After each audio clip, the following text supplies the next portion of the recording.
uyayithola kahle i-audio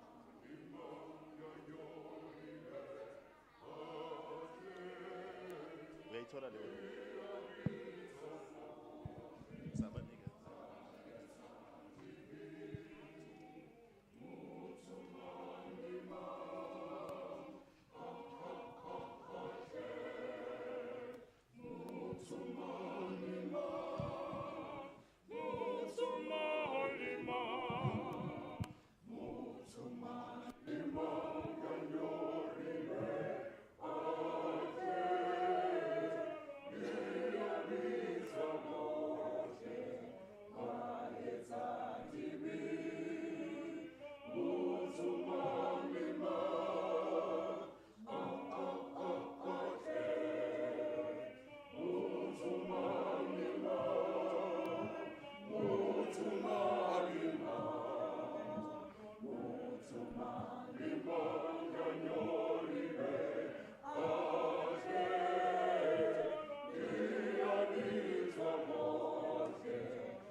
May I invite the congregation to join in the singing, please? May we join the choir in the singing? Please press your speaker if you can. Let's sing.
Thank you, Unisa choir. You never disappoint. Ever. We know that whatever happens at Unisa, we can count on these beautiful voices of our choir. Something they do out of love. To continue to build the choir and to be available at very short notice when we require their services. Ladies and gentlemen, good morning and welcome. Dumelang, Sanbonani, Lochani, Khotong, and my dear brother here, who is accompanying me on this role, my dear Professor Siphamandla Zondi, has taken me on a very short crash course on Kiswahili. He said to me, please ensure that you greet people properly and do not embarrass me as a co-program director. He said I should say Jambo. Habari?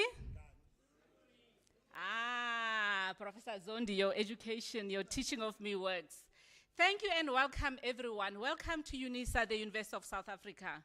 We are very pleased today and we'd like to thank the family seated here in front of Professor SHADRACK GUTTO to have given us the opportunity to jointly celebrate his life. Today is a day of celebration. I only accepted the request to be co-program director because it's a celebration. I'm normally not good with funerals. My family know you don't want me to be the person speaking on such an occasion. But today is a day of celebration. We have met here as many people who have met Professor GUTTO on very many different occasions, different purposes, etc. I, for one, and by the way, please correct, the program director has the program has promoted me to say I'm executive director. I'm still only director. Somebody said I should claim it by faith. So today we are standing here to celebrate a giant, a son of Africa, a son of the soil. He has touched many lives during his lifetime, contributed greatly to the continent of Africa, spent a greater part of his latter years in South Africa. And therefore, as South Africans, much as his nationality could have said he was born in Kenya, as South Africans, we claim him to be one of our own. Because there is so much that he did for us as a country and the broader continent. Personally, I first knew Professor GUTTO as an LLM student at the University of KwaZulu-Natal. I was writing a thesis on land rights. It was, and now I'm showing my age. It was at the time where the Constitution of South Africa, which is now called Act 108 of 1996, was being negotiated. There was great trepidation among scholars, activists, communities, etc., in terms of what would happen if we include a property clause in the final constitution. Those were the words we used those days. Interim constitution, final constitution. The concern was, what would be the impact of protecting property rights in South Africa in the democracy, given the inequalities that we have as a people? And as we know, dispossession of land was at the cornerstone of the scheme of apartheid when it was implemented. So I wrote the thesis as an LLM student at the University of KwaZulu-Natal. One of the very first authors I read was Professor GUTTO. And that is because he was and continued to be an authority on property rights, on land rights, on constitutional law, on the topics as diverse as decolonization, rights of peoples in the African context as we protect them in human rights. He was an expert in human rights, on decolonization, on indigenous rights. It just so happened those are the same topic as then being a master student, I was getting into that space. And therefore, from that point onwards, from reading his texts, his publications, his articles in accredited journals, etc., I came to know him as far back as then. And the relationship continued. We'll continue to share with my co-program director snippets of our many, many ways in which we have interacted with Professor GUTTO. Today is a day of celebration. We therefore celebrate him, celebrate his contribution.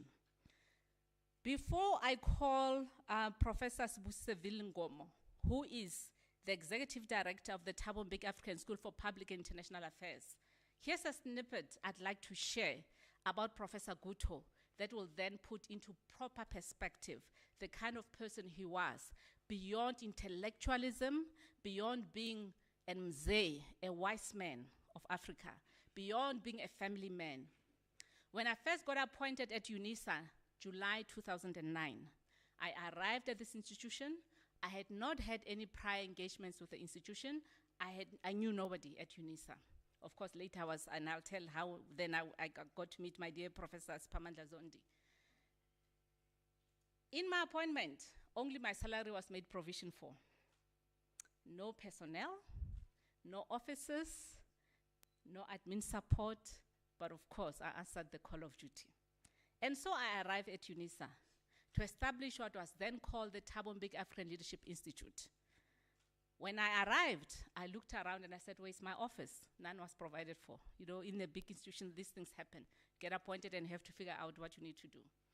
So for about 2 weeks, I squatted in some office at OR Tambo, and then I took a journey to to town. The office there, I believe it's now called by Robert Sobukwe, is that correct? The building is now called Robert Sobukwe.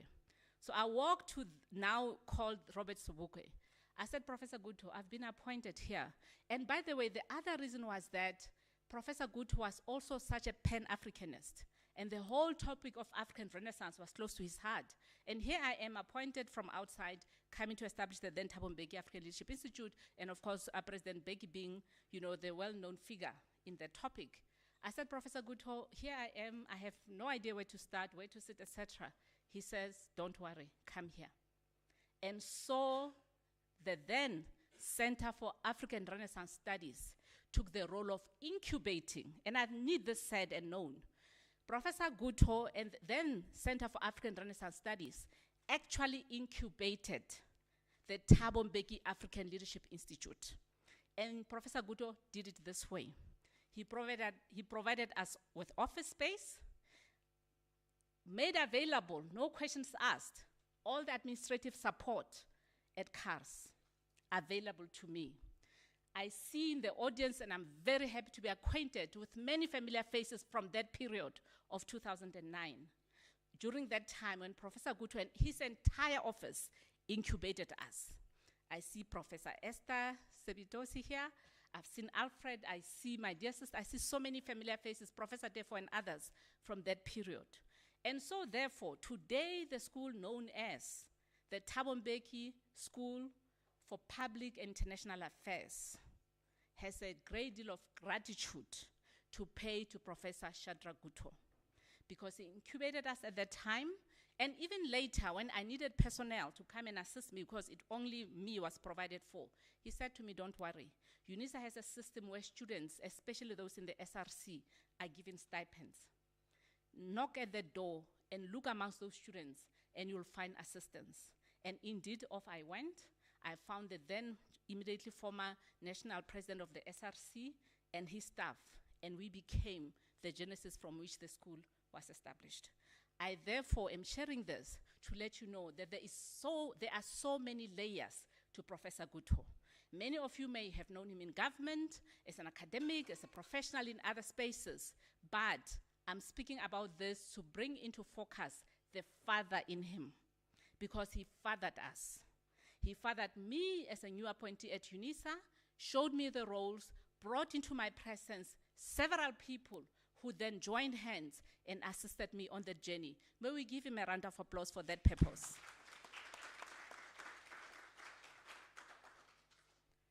I'm accompanied on this journey today by Professor Siphamandla Zondi, a dear friend who in many ways Professor Gutto also brought us together. At that time, he was the director of the Institute for Global Affairs at Unisa, same building where we ended up. And so me and him walked this journey together. My dear brother, it's not by chance that you and I are here sharing this role today. And for me, that speaks to the continuity of Professor Gutto. He has brought me personally into contact with so many people, many of whom are sitting here. And for that, I am eternally grateful. I think I'll stop at that point and would love to introduce our next speaker, Professor Sibusiso Vilinkomo, who is the Executive Dean of the Thabo Mbeki African School of Public and International Affairs and host of the memorial service. It is proper that the TM school is host. They only asked me to do program directing. They are the real true host of this event today. Prof. Vilinkomo, I'd like to hear from you. Thank you very much.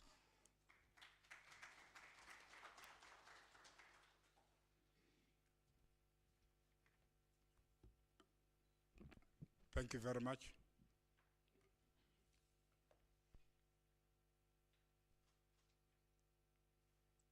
Let me start off by saying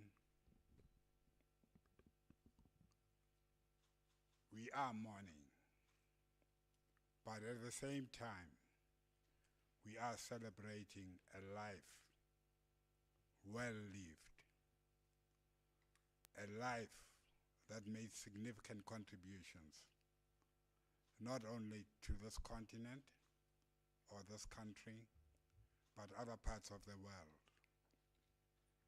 A man who distinguished himself at leading institutions in the world, competed with the best, competed with many students from other parts of the world. We'll hear more from other people about this life. He was not parochial, but he was global in sense. I have informed the Thabo Mbeki Foundation about the passing away of Professor GUTTO, and they are not able to be here with us today, but they are aware, and they did say this came as a shock and a surprise to them about his passing. So the Thabo Mbeki Foundation is very much aware of what is taking place today. Let me thank the family, the GUTTO family, for being present here today and for being the kind of family which is willing to collaborate with the University of South Africa to commemorate and celebrate this wonderful life. We always celebrate people after they are gone. But it's important to say, even if Prof. GUTTO is gone, we celebrate him as if he's still around with us. I want to recognize some significant messages which are going to come through, because I don't want us to repeat ourselves. We are going to have eulogies coming through as we go through the program. Memorials are going to be shared, thanksgiving, praises, tributes are going to be shared.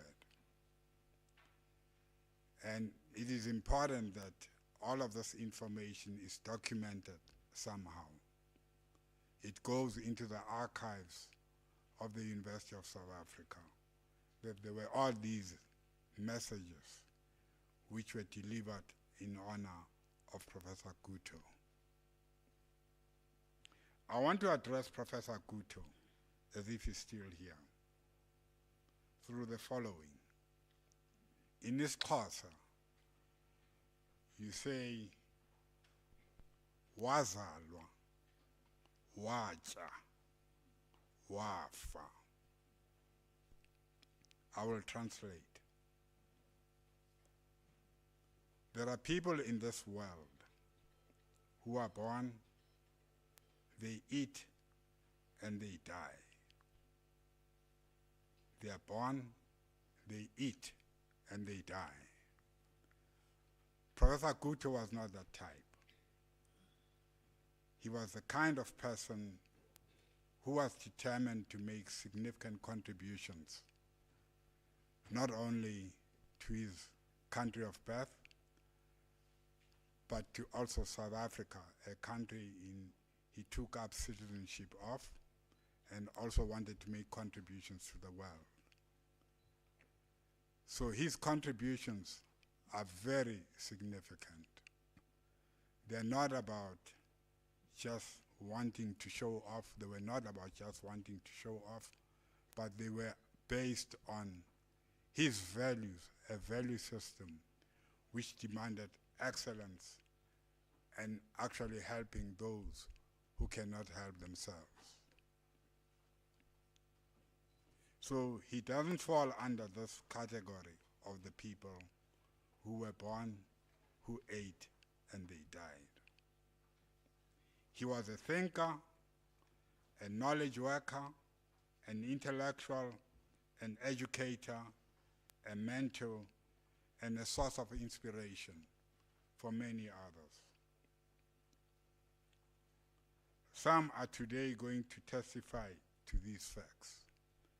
Let's wait and hear from those who are going to testify and give the full details, because it's important that we get the full details of who Professor GUTTO was. I say to him, uyigqibile imfazwe yakho. That's in Xhosa. And I want to translate again and say, tiro ya gago o e dirile. In Setswana. In Zulu, umsebenzi wakho uqedile. Ka Sesotho, o feditse mmereko wa gago. In other words, you have gone the journey, completed what you were born and brought up to do. And you did it in a very excellent and exceptional way. Simple English, you have made significant contributions to many people in life. So your job, well done, Professor GUTTO. I want to say to you, Professor GUTTO, it is now time for you to rest in peace. Family members, let him go and let him rest because he has done a fantastic job.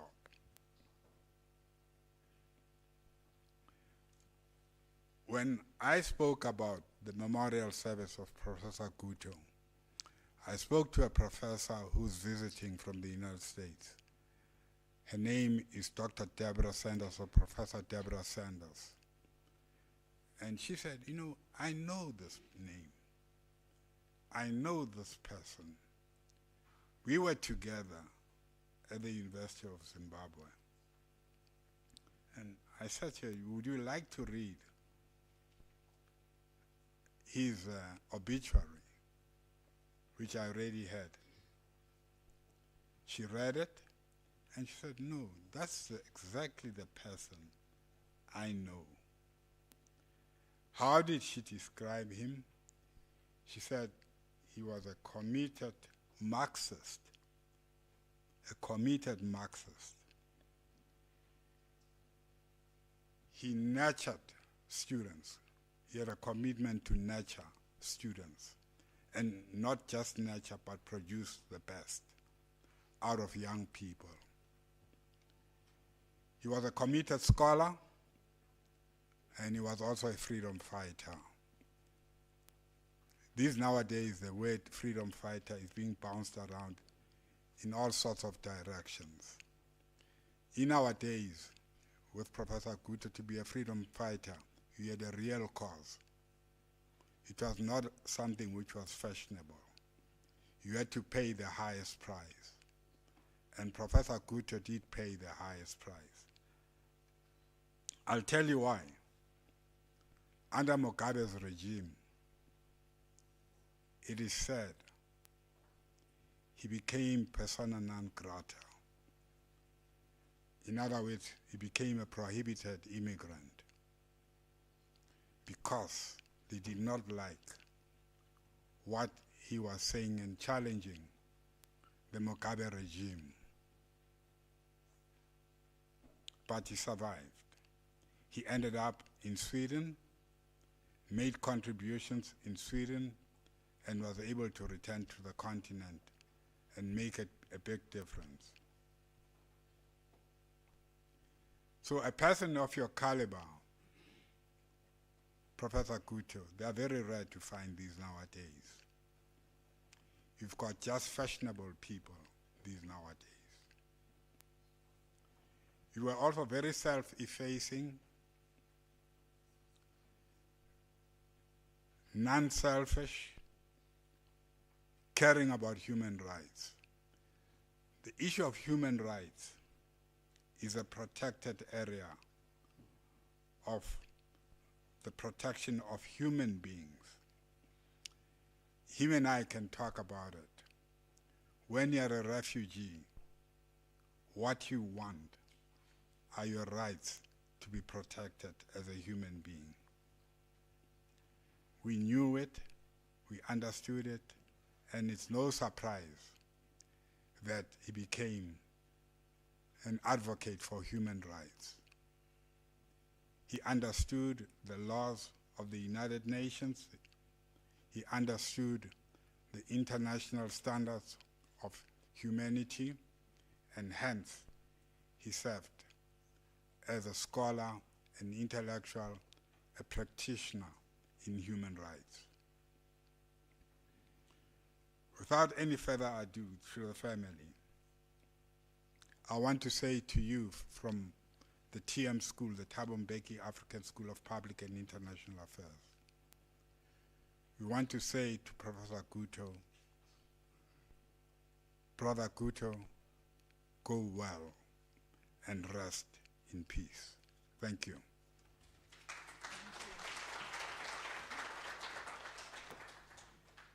Thank you indeed, Professor Vilinkomo. I, for one, also have not, I don't think the information has landed that Prof is no more with us. Hence, I'm able to speak about him so easily, because if you were to accept that he was no longer with us, I would not have managed to run this program.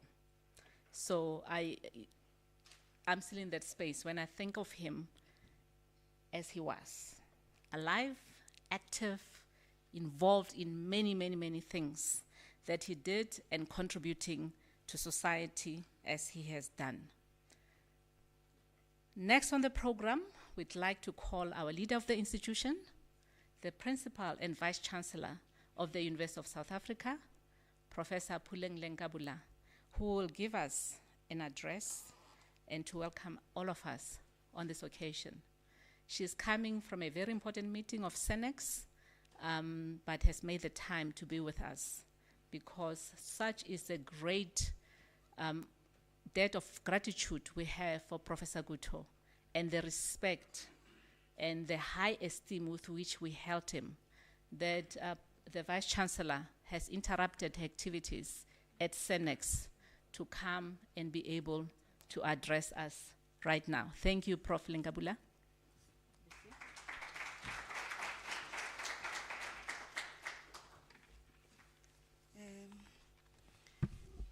Thank you very much, Professor Dr. Maureen Tong. I appreciate the opportunity.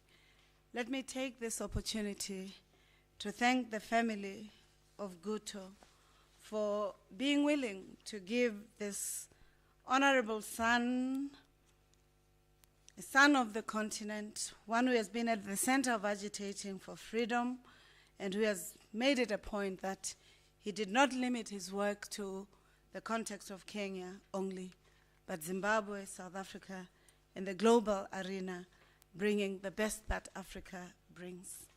Let me take the opportunity to acknowledge you, Program Director, Dr. Maureen Tong, the Director in the Office of the Vice Chancellor.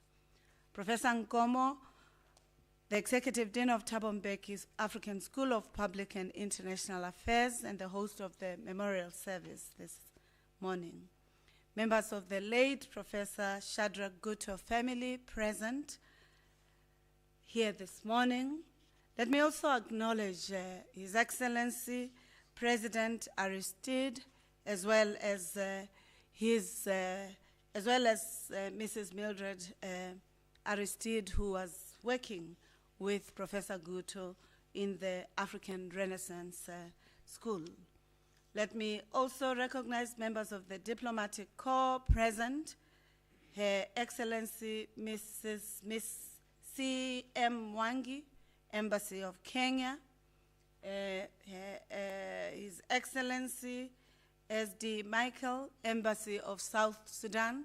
I'm truly happy that South Sudan is here because Professor Gutto and us worked for the establishment of the South Sudan program that our Chancellor, President Mbeki, and the university had initiated, the training of all leaders of the new government of South Sudan. Such was the work of Professor Gutto supporting our country in ensuring that diplomacy and the substantive work of South Sudan is enabled. Members of the government, all spheres present, members of the legal fraternal communities in attendance here today, members of business community, civil society, institutions of higher learning, the program participants In all, the list that has been granted to us, Elizabeth Miasik, Ms. Khotsof Pallo Maluka, Mr. Dumbi Lolik, Mrs. Ricky Miyuku, Malaika and Nuru Miyuku Gutto, Dr. Somadoda Fikeni, Commissioner of Public Service Commission, Professor Sipamandla Zondi, who was a central participant in ensuring that the work with Professor Gutto is facilitated. Professor Lisiba Tifo, the former head of the Institute for African Renaissance, Dr. Ken Nyandu, representative from the Independent Electoral Commission of South Africa, Mr. Busani Mabunda, former president of the Black Lawyers Association, Professor Msila, former head of IRS, Professor Palando Mlauzi. I'm happy to know that you're here because you are the person who worked the most as closely to Professor Gutto than many of us, so we are happy that you're here. Professor Dek Kotze, your debates and contestation with Professor Gutto and agreeing as well to help us to engender the students to experience the ideas from the most senior professors as they thought about these issues. I think this is quite important because the real people who engage with Professor Gutto in an intellectual, advocacy, public leadership, legal issues, and the multidisciplinary approaches that he would have engendered are here accompanying the son of the continent. Professor Madise, the Research and Graduate Studies Manager, Professor Dries Veldhuizen, sorry, you'll forgive me for the pronunciation, I'll try it next time. The PhD graduate, distinguished guests, ladies and gentlemen, good afternoon. I think it's already afternoon. Good afternoon. Dumelang. Jambo. I'm truly honored and grateful. I was looking at the pictures, Mematlari. I thought maybe because we thought the administrator would have been here, there was no need for pictures of representing the present and the people who had interacted with Professor Gutto. I think we can do a better collage than what we've done. I'm requesting it for the benefit and the history of this august intellectual. If we can do that, I'll appreciate it. I think we've not demonstrated the full scope of people such as this one that he worked with on a daily basis and created what changed Unisa. We have shortchanged the pictorial or photographic journey and intersections or interactions that he would have done. That's my appeal that we would do so. Thank you. I'm truly honored and grateful to be addressing you on this solemn occasion where we remember and honor, celebrate the life and works of Professor Shadrack Otori Gutto. Many of the speakers before me in the multiplicities of remembrance of this august intellectual have narrated and painted colorful and wholesome life of Professor Gutto, whom we cherish. And we will continue to cherish him now and forever.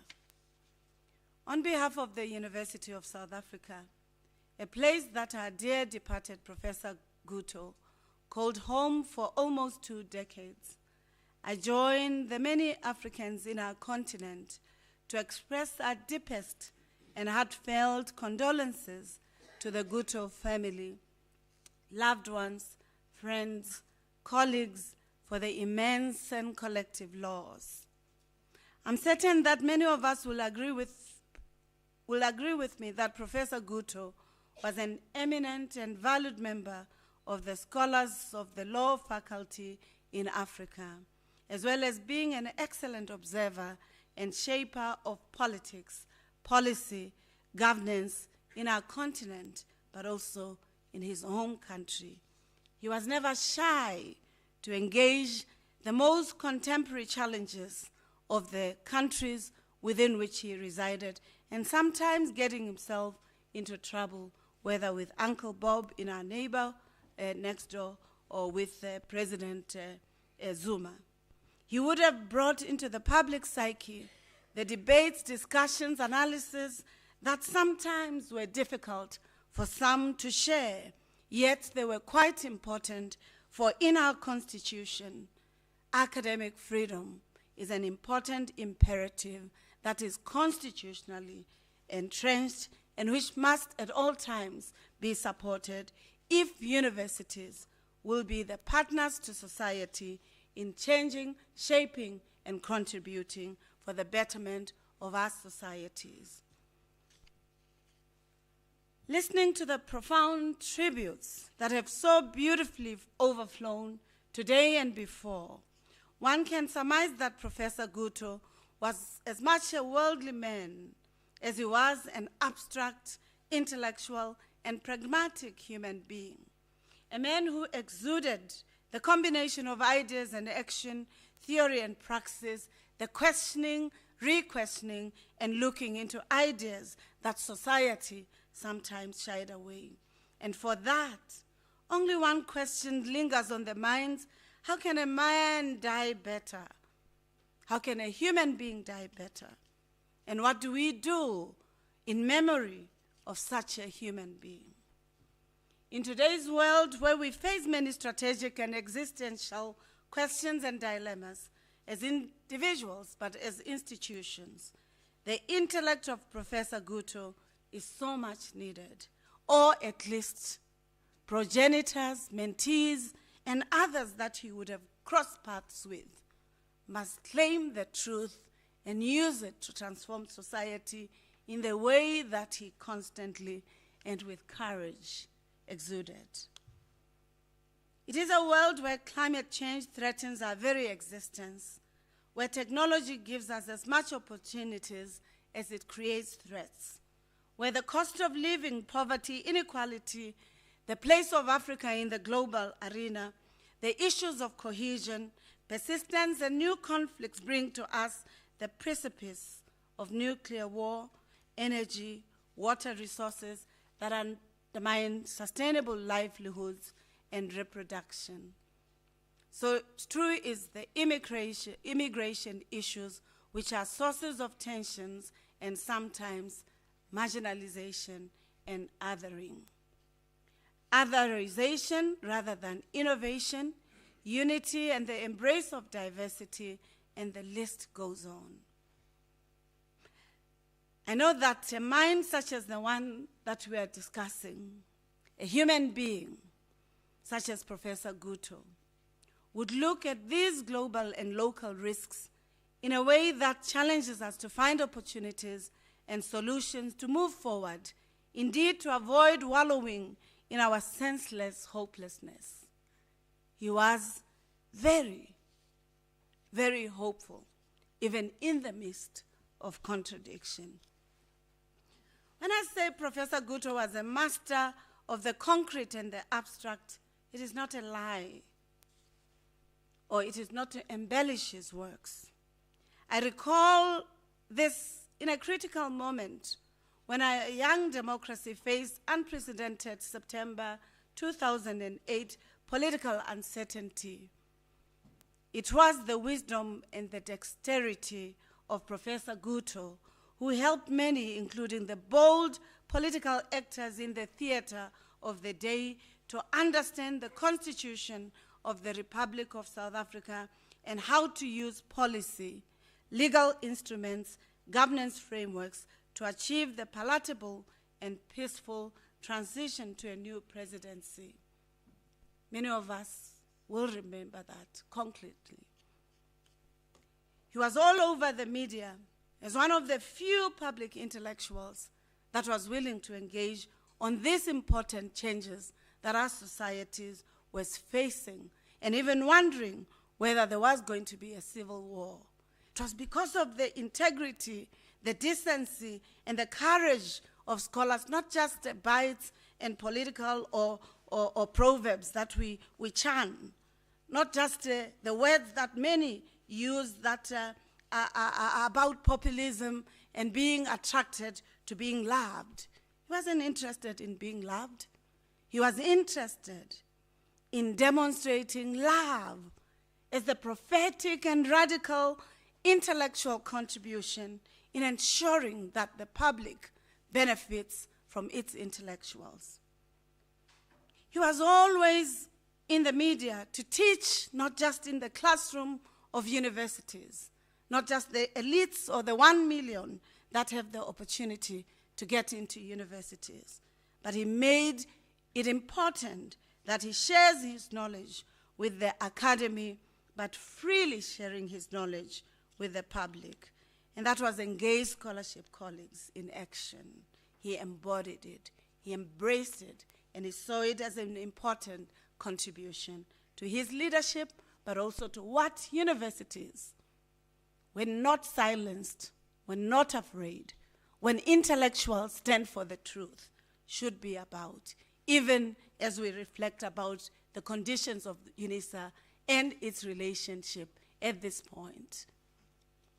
I want to recall with you, colleagues, that Professor GUTTO was in a way like many of our African intellectuals who, with a great deal of gratitude for peaceful transitions and relative stability, enjoyed democracies, advocated for them, fought for them in the intellectual sphere, believing that the pen at the time, as would be the technology at this time, was the mind and the sword that should be used when elements of autocracy or even of domination rear themselves in the university, in the public, or even in the management or sectors of how university must be run.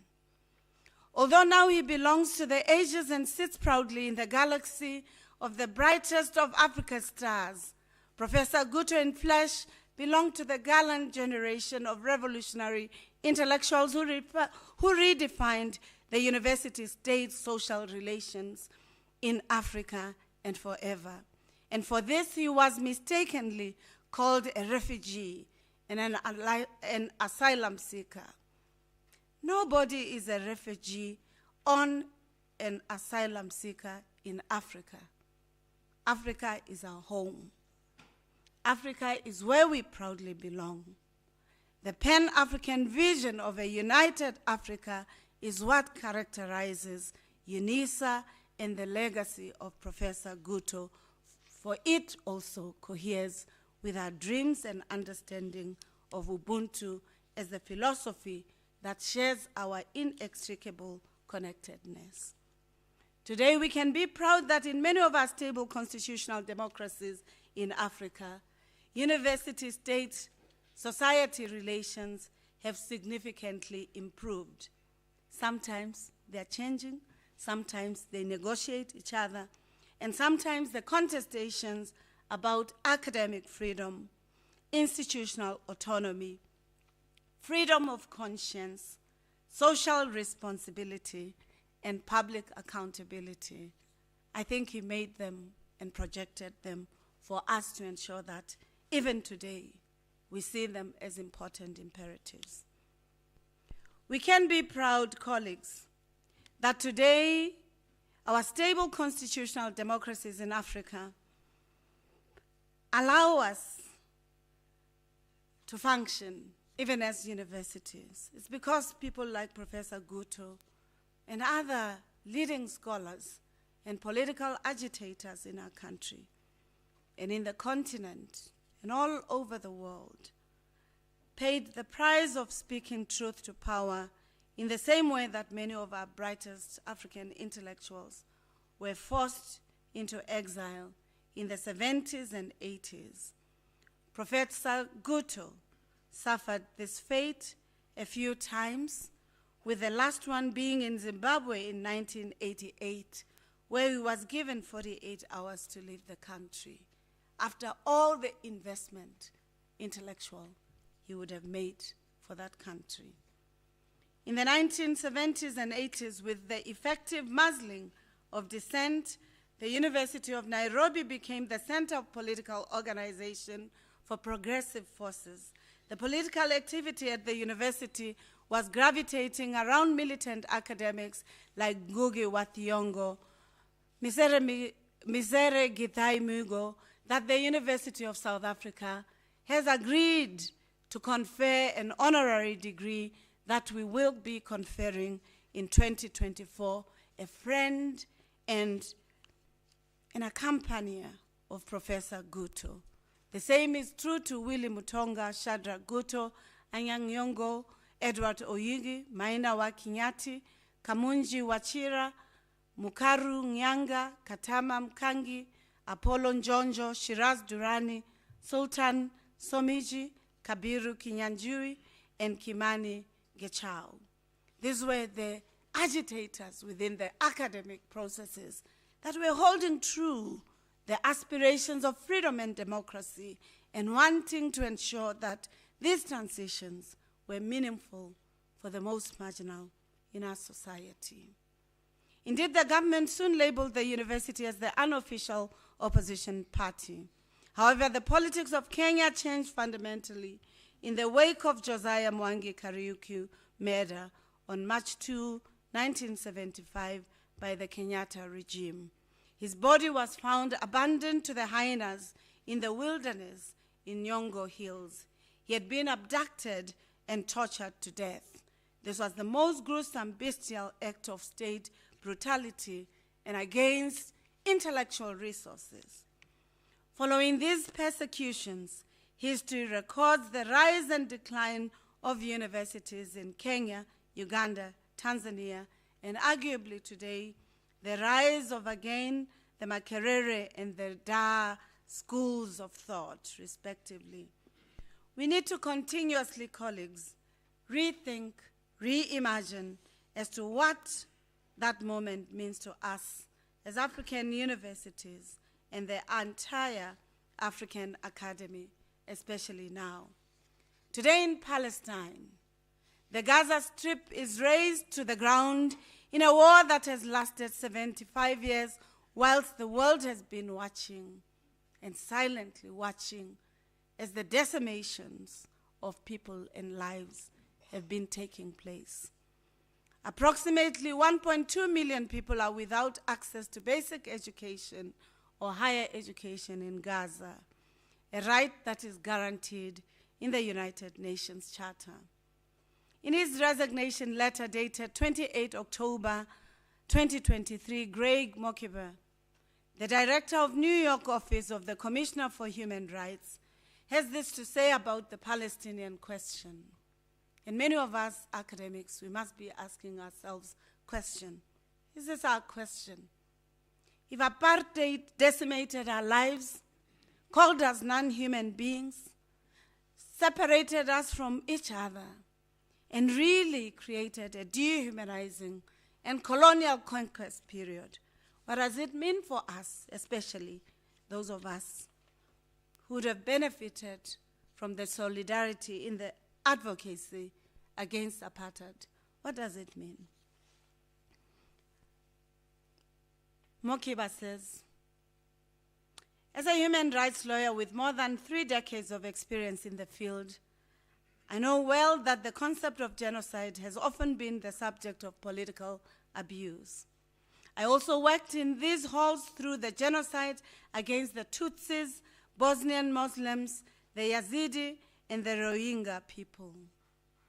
In each case, when the dust settled on the horrors that had been perpetrated against the defenseless civilian populations, it became painfully clear that we had failed our duty to meet the imperatives of prevention of mass atrocities, of protection of the vulnerable, and of accountability for the perpetrators. In Gaza, civilian homes, schools, churches, mosques, medical institutions are wantonly attacked as thousands of civilians, human beings, not civilians, as thousands of human beings are massacred. In the West Bank, including occupied Jerusalem, homes are seized and reassigned based entirely on race and violent settler pogroms are accompanied by Israeli military units. Across the land, apartheid rules. If we look at the life and experiences of the works of Professor GUTTO as a Pan-African constitutional and human rights lawyer and a scholar, would we not be inspired as the global university community to stand up for the people of Palestine and other oppressed peoples across the world? Is engaged scholarship, or this idea of organic intellectualism, not about these kinds of things? Can universities afford to be silent and indifferent to the social injustices, oppression, and exploitation at home and abroad? I think Professor GUTTO would ask and urge us to think and act on these questions. On March 26, 1999, President Mbeki said the following of his farewell speech to President Mandela: "You have looked at the faces of some of those who were your comrades, who turned their eyes away from you because somewhere in their mortal being there lingered the remnants of a sense of shame, always and forever whispering softly, 'No to treachery.' A thing in the shadows, present at every dawn, repeating and repeating, 'I am conscience, to whom you have denied a home.' I am conscience, to whom you have denied home." As Unisa, we are happy that we have looked into the face of Professor GUTTO. I'm very happy because I taught and worked with Professor GUTTO, first to recruit him from WITS, to say WITS is not a university at the time that we felt was a good home for you. We agitated for him to come here. We agitated that to create a program, he could take the works that the Black Forum of the time had already initiated as a substantive project for the emancipatory project within the university, and we handed it over to Professor GUTTO, as we did to Timali when you started it, Dr. Maureen Tong. She was the person who first created what now Professor Nkomo is propelling forward. That history must be recognized, colleagues, because often we erase and erode the women and men who do good work for society and those who posture and make many remarks on varied social spaces become acknowledged for work they have not done, and those who have done the work are not recognized. So I want, as we celebrate Professor GUTTO, that we look internally as we look externally, and that we are invited and thankful and internally indebted to the memory of Professor GUTTO, who has been such a pillar of many intellectuals, young and old, in our country and in the globe. Professor GUTTO understood the value of education, the dangers of ignorance, but also the machinations of those who want to conquer power without the rule of law. Finally, colleagues, the idea of the role of intellectuals in society, in a Gramscian sense of organic intellectual, is placed before us by Falola as the political action which is long overdue for a revolution if generations are to prosper. And in this instance, political consciousness and action must be understood not in the narrow sense, but in the broader sense of the political order that is transformed or transformative, inclusive, futuristic, and humane. As Unisa, we are proud to be associated with Professor GUTTO. He believed and lived the vision of Unisa, and he created expansive ideas that made it to be a good partner in shaping futures. As I sit down, I need to dedicate this poem to Professor GUTTO, a poem titled Apolitical Intellectual. It's by Otto Rene Castillo, and it reads as follows. apolitical intellectuals. One day, the apolitical intellectuals of my country will be interrogated by the simplest of our people. They will be asked what they did when their nation died out slowly, like a sweet fire, small and alone. No one will ask them about their dress, their long siestas after lunch. No one will want to know about their sterile combats with ideas of the nothing. No one will care about their higher financial leanings or learning.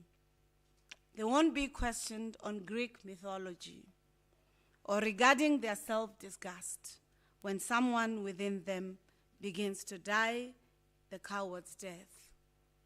They'll be asked nothing about their absurd justifications born in the shadow of a total lie. On that day, the simple men and women, the children, the youth and young adults will come. Those who had no place in the books and in the poems of the apolitical intellectuals, but daily delivered their bread and milk, their tortillas and eggs, those who drove their cars, who cared for their dogs and gardens and worked for them, and they'll ask, what did you do when the poor suffered, when tenderness and life burned down on them? Apolitical intellectuals of my sweet country, you'll not be able to answer. A vulture of silence will eat your gut. Your own misery will pick at your soul, and you will be mute in your shame. Program director, I think we know, even in the context of what is written about Unisa, Professor GUTTO will have said, let's interrogate the epochs. Let's analyze the truth. Let's be honest. Let's not sacrifice the people who have just come. Let's address the truth, including their own pitfalls and lies. That is the scholar that we need in South Africa and in the continent. The scholar who's not just looking at the cheese on the bread, but the one who's able to ask the difficult question. Professor GUTTO says, alongside with Castillo, a vulture of silence never ate his gut. He never suffered misery that picked at his soul. And most importantly, he was never mute in shame, even on this day. Death will not silence Professor GUTTO, colleagues. Death will not silence Professor GUTTO, colleagues. Those who taught, he taught, those he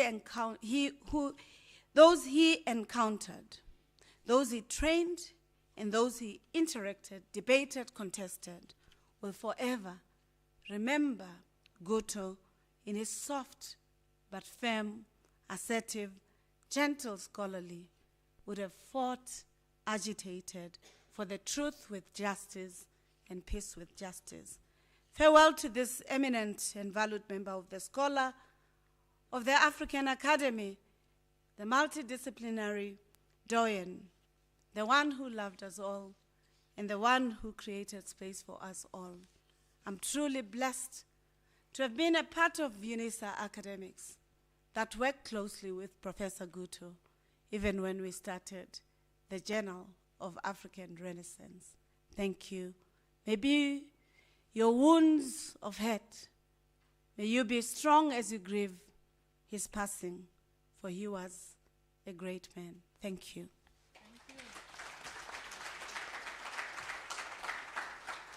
Thank you indeed. Thank you so much, Vice Chancellor.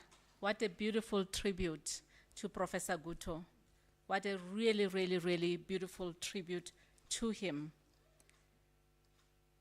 Mzee, Professor GUTTO, was not only a Pan-Africanist, also recognized the African diaspora. As you know, in those spaces, we recognize the African diaspora as part of Africa. Mzee that he was, he also became and also incubated at the then Center for African Renaissance Studies, whose name was later transformed to the Institute of African Renaissance Studies, when Haiti had a coup and Professor Aristide was ousted as president. And then President Mbeki said and invited the Aristide family to South Africa and said, as fellow Africans in the diaspora, South Africa is your home.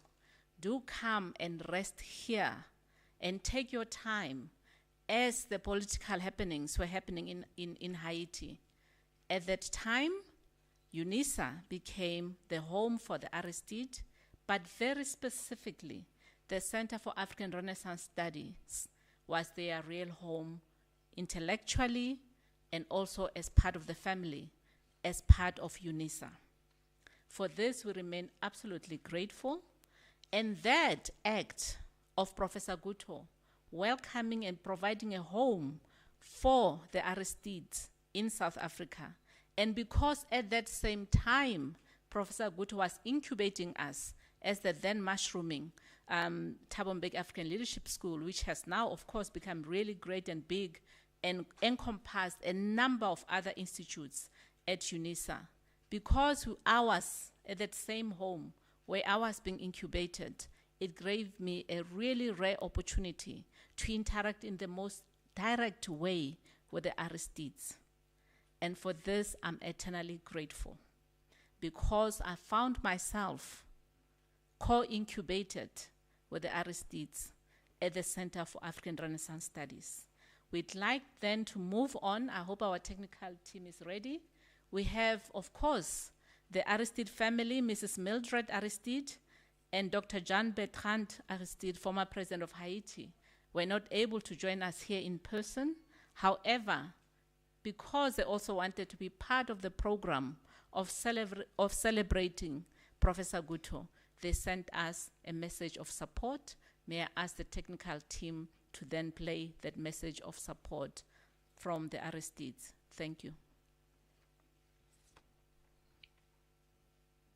To the gathered family, friends, and colleagues of Professor SHADRACK Gutto, President Aristide and I join in sending our deepest sympathies to you on the passing of a great intellect, courageous defender of justice for the people of Africa and the diaspora, and a dear friend. Attributes that we witnessed and experienced firsthand during our 7-year exile in South Africa. We first met Professor Gutto in 2004, the year of the horrific coup d'etat against our democratically elected government in Haiti. In a powerful act of Pan-African solidarity, President Thabo Mbeki welcomed us to your beautiful country. And once there, the University of South Africa appointed us honorary research fellows. President Aristide to the College of Human Sciences, and I to the Center for African Renaissance Studies. Professor Gutto never missed an opportunity to publicly defend this decision by the South African government. He was categorical in his support for democracy and justice for Haiti. He seized upon our presence in the country to deepen and share knowledge on and about Haiti with students at Unisa and at numerous academic conferences. President Aristide became a regular guest lecturer at the center, and Professor Gutto provided invaluable commentary to his book on mental decolonization, describing it as combining the artistry of Swahili with the poetic incisiveness of Haitian Creole in an emphatic affirmation of freedom and liberty. I was honored to work alongside Professor Gutto to launch the center's new academic journal, the Journal for African Renaissance Studies, and on a daily basis, as the center was a hub of intellectual activity aimed at advancing African Renaissance in new and innovative strategies. Professor Gutto's advocacy for the vision of African Renaissance, famously articulated by President Mbeki, was rooted in education, which was his great passion. He was relentless in working for a paradigm change in Africa's and the diaspora's relationship with knowledge production, dissemination, and application. Professor SHADRACK GUTTO's legacy lives on through the work of his countless students, his books, his many, many writings, and the wise counsel that he offered to all of us. And so, despite the grief of the moment, this great legacy is cause for great celebration. Thank you.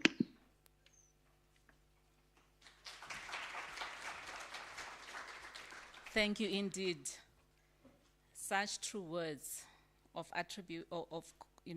acknowledging Professor Gutto and also speaking through the time when the arrestees were here. The year 2013 was the 50th anniversary of the Organization of African Unity, now called the African Union. In that year of 2013, I was no longer working at Unisa.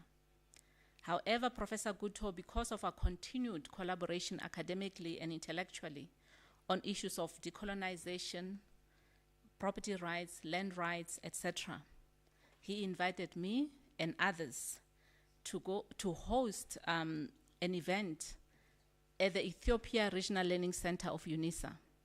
This was my first exposure to knowing that Unisa has campuses outside of the Republic of South Africa. And so Professor Gutto hosted from Kars the OAU at 50, decolonization, what now, what of the land rights in 2013. And so I had the honor of being invited, although at that time I was no longer a member of staff at Unisa, to participate and co-host with Professor Gutto this great event at the Ethiopian Regional Learning Center in Addis Ababa. The continuity, I guess, that speaks of who Professor Gutto is that this year, Unisa celebrated on 31 July 2023, the 150th anniversary of our existence as an institution. May we give our institution a hand of applause. So therefore, it is no coincidence that in 2013, we were in Addis Ababa campus of Unisa, and in 2023, we also celebrated the 150th anniversary of Unisa in Addis Ababa on the occasion of the OAU, or Africa Union, at 60. There's been some small changes on the program. We will then, even before we move to the next part, as I speak about land rights, I see on the audience, Mark Vecherev. These are some of the people that Professor Gutto worked with in advocacy on land rights. When I first met Mark Vecherev, he was the director of the Nkuzi Development Association. The Nkuzi Development Association was one of the leading lights in terms of developing land policy in South Africa as it evolved through the courts. Because indeed, restitution of land rights in South Africa, initially obviously recognized in the Constitution, Section 25, but with very little jurisprudence that existed, it took the Land Claims Court to be the arena where land policy really took shape to the extent that it is today. Mzee, Professor Gutto, as he was the person, when I wrote 2 volumes of jurisprudence, one on jurisprudence on land rights in South Africa, the other on the administrative process of settling claims in South Africa, then became the person whose guidance I relied on. Mark Vecherev, at the time, there was the National Land Committee. There was a time way, way, way back. Now, I shouldn't say infamous because I'll be in trouble. A number of people that were active at the time were none other than Andile Mchitama, long before he got acquainted with the Guptas, but let's leave it there.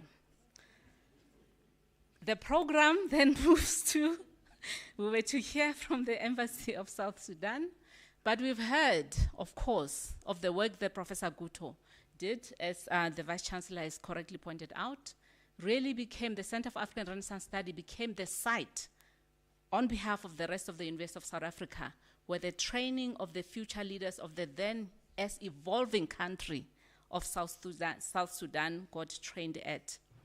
The Embassy of Kenya, we thank you, and the Kenyan people, we thank you for lending us your son, who we have embraced as our own.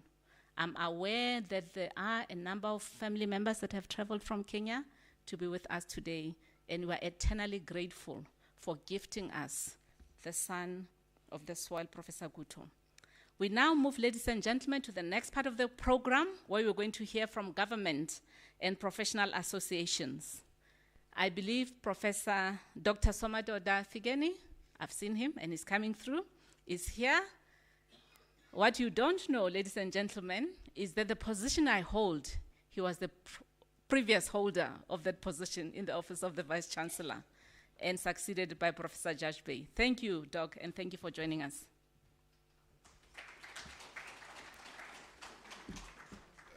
Thank you very much, Program Director,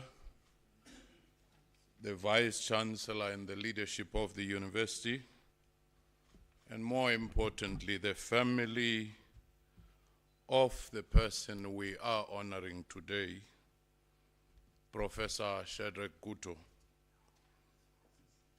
And what you forgot to say, the position I was holding, Puleng was holding. So when I came in, she was in that office, and now you are in that office. So I just want to start by saying to the family, as the South African government and the country, we convey our sincere condolences. And we say, may the soul of this intellectual giant rest in peace. Thank you.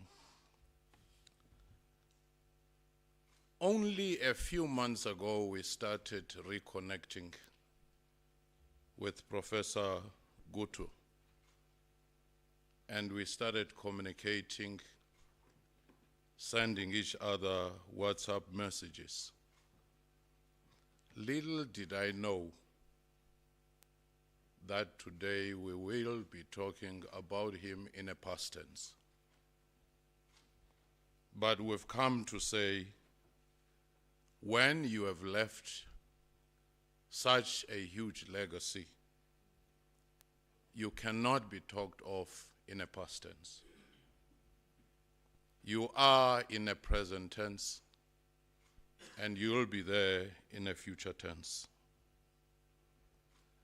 I first heard about Professor Gutto as a young student activist in the 80s, when I was a student leader, of course in a lot of troubles in and out of prison then. He was still in Zimbabwe.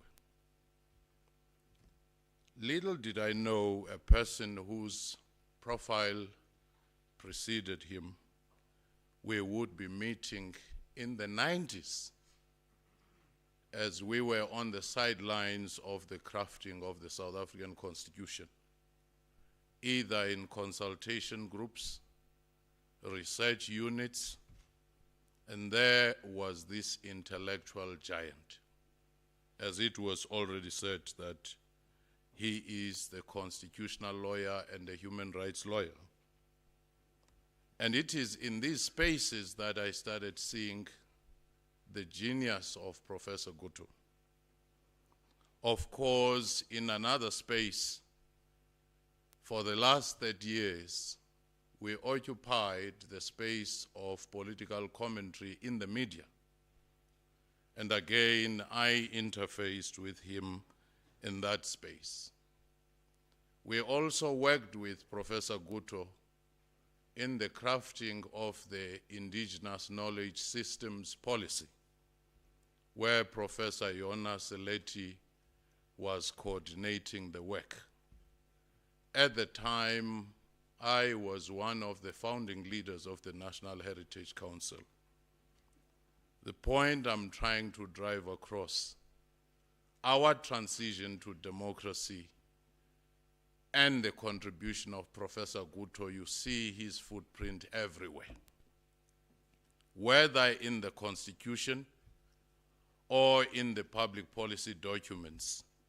And of course, when I came to be associated with Unisa, that's when Professor SHADRACK GUTTO, at a very close range, guided us, demonstrated his commitment to the work he's doing, or the work he was doing. So as a family, you've lost a family member, a father, a brother. But as a continent, we've lost an intellectual giant. But the one thing which is good about him, he didn't allow that adage which says, when an African elder is being buried, a library is being buried. He documented his thoughts. Therefore, he leaves us with his work. He has immortalized himself in that sense. Some people, when they leave their positions, leave a vacancy. But Professor GUTTO leaves a legacy. And it is a legacy that is very difficult to fill. And the other thing I noticed with Prof. GUTTO was an amazing ability to say, I was the founder of this Institute of African Renaissance Studies. But at the same time, when his term came to an end, he was still able to work with the people and the leaders, successive leaders, who otherwise were reporting to him at some stage. That is a sign of maturity and humility, that we do not find in abundance. But I want to say, as I conclude, as I was reading, since his passing, some of his messages, there was one of those, he says, my dear brother and comrade, as we used to call each other. He went on to explain how he wants to be engaged. If there was time, I would read that message. He went on to explain how he feels underutilized. He went on to explain how places that used to invite him no longer invite him. But the question that we ought to be honest and confront, when people retire or resign, as all of us will come and go, how are we embraced by the institutions that we've given so much to? Are we invited to the gala dinners? Are we invited to the seminars? Or is your retirement date that terminal? It is the same thing that I came across in the last few weeks of Professor Mathews, who said, I feel like an exile in my own land. What happens to the spirit of Ubuntu? If you go to the US, where I spent years, Canada, or across Europe, you find that the founders, the former professors, never miss an event. But in ours, when you leave, you are gone. And sometimes all the work you have, you fade away in the misery of loneliness. How do we use the GUTTO moment to heal? How do we use the GUTTO moment to atone? How do we use the GUTTO moment to follow the Springbok spirit? Together we are stronger. The society is hurting. Let's use the GUTTO moment to appeal to the better angel of ourselves. I thank you.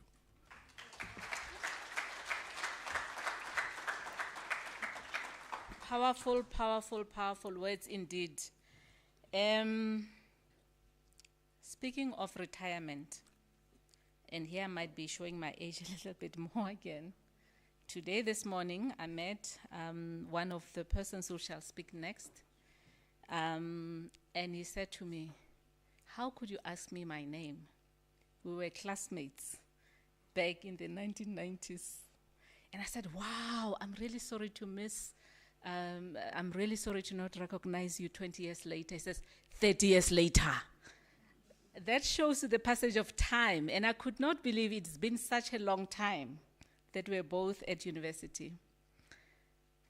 Indeed, Dr. Fikeni, let's never put to waste the intellectual capacity that exists in our society. Let's ensure that when people have played a role as big as Professor Gutto has done, when they're in retirement, we remember them. The reference to 30 years reminded me that perhaps I am getting somewhere there into that period of retirement when my dear former fellow student reminded me that we were at university 30 years ago. I would love to call Dr. Thabo Rapo, Manager, Research and Knowledge Management, who shall also be addressing us this morning. Thank you, sir. May you come forward. After him, we will take Mr. Busani Mabunda, and a person who has access to the choir, you may remind them that we shall very soon hear from them after these last two speakers so that they are closer and getting warmer to give us a musical interlude. Thank you. Please start the stage,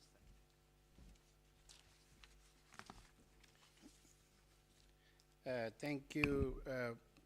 Thank you, program directors, Dr. Maureen Tong and Prof. Sipamandla Zondi. Long time. Let me also thank the Thabo Mbeki School of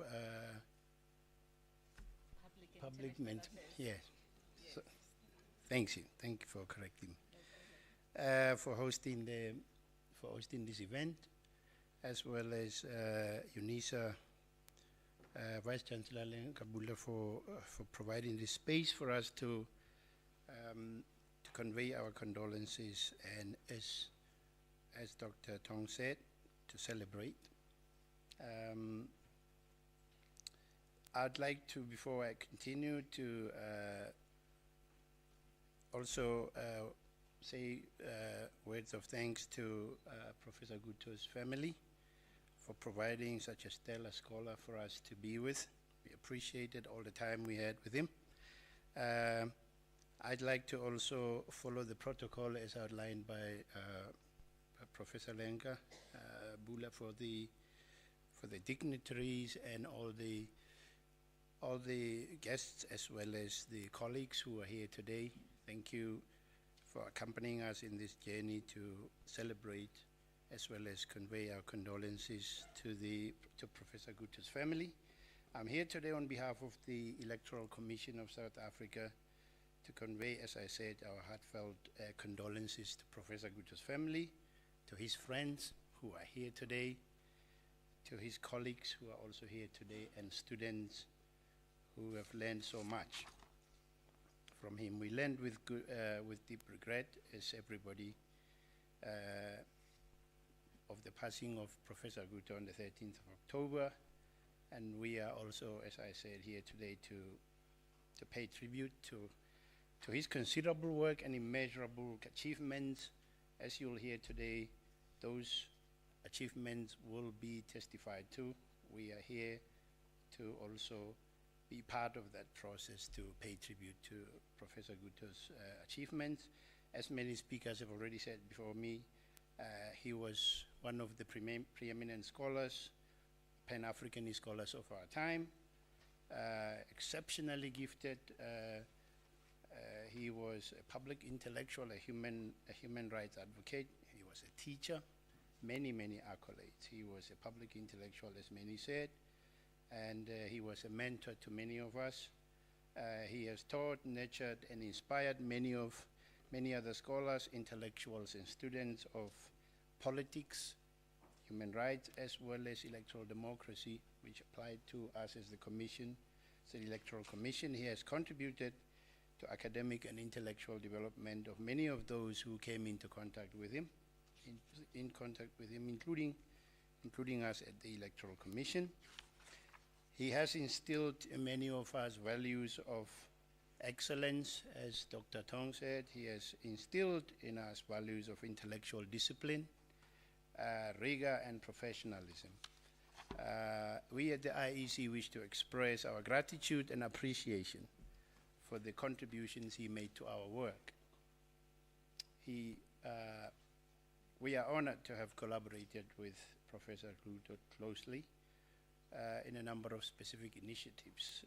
There's many, but one that I would like to particularly mention, which also involves Unisa, was the management of the program, a training program called Management of Democracy, Democratic Elections in Africa, MDEA, between 2010, which ran from 2010 until 2019.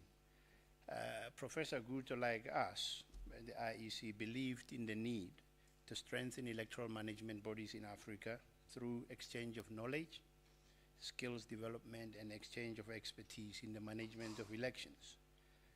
So with that program was launched in partnership with Unisa and Professor Gutto in charge, and it was intended to harness existing local knowledge and experiences and expertise on the management of elections for the benefit of electoral bodies or election management bodies in Africa. It was intended to empower election management bodies and their staff by building capacity through exchange and sharing of practical skills, knowledge, and expertise. And I think there was, as you will see in the program, there was a spin-off from that project, from that program called the Alumni Program. I see that in the program we have somebody from there who will be extending their gratitude and paying tributes to Professor Gutto. It was also intended to extend those benefits of the program to other African countries in the continent. We are therefore honored to pay tribute to his contributions to our work, and we are privileged to have considered him a colleague, a partner, and a friend. In honor of his legacy, the IEC would like to see that program resuscitated and continue. The IEC benefited from that program immensely, and we continue to get feedback from other election management bodies in the continent who are continuously asking what happened to that program and why is it not being resuscitated. So we hope that the management of Unisa would consider resuscitating that program. I think Professor Mapunye is here, if I'm not mistaken, who was part of that program and would testify to the benefits of that program. In conclusion, therefore, Professor Gutto will always be with us if we find a way to always remember him and keep his memory, keep his ideas, and keep his values alive through our actions. Thanks. Thank you indeed. Thank you indeed. As the choir comes to be ready to give the item, we were going to hear from Tate Mabunda first, but because there are also personnel who must return to their workstations and continue to work, you know, they do this for the goodness of their hearts, but they still have their KPIs to achieve in their performance agreements. And they cannot say, I didn't do work because I was singing. So unfortunately, we need to receive them now and receive the musical item and the love they bring as they do that, as they do give us the last item of their music, and then afterwards return to their workstations.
Wow, wow, wow. We can give him another round of applause. I just can imagine if Professor Gutto was here, he would not be sitting like the rest of you. He'd be joining, and he liked doing that with a get down, where you go down until you disappear. There was no dinner without him leading the dance, for it is a proverb of the Turkana people of the Turkana Valley between Kenya and Sudan, which says, "They who adorn themselves know they are about to dance." So those who position themselves know they're about to dance the dance of success, the dance of dominance, the dance of conquest. They're about to take the center stage in their domain of life. My name is Sipamandla Zondi. I am giving our dear program director a little bit of a break. We're going to take the program further now. We're going to invite Ubusani Mabunda, who is the former president of the Black Lawyers Association, an association that's very close to Professor S.P.O. Gutto's work, because he was very committed to intersection between the questions of social justice, law, and quality of life. Mr. Mabunda, please join us.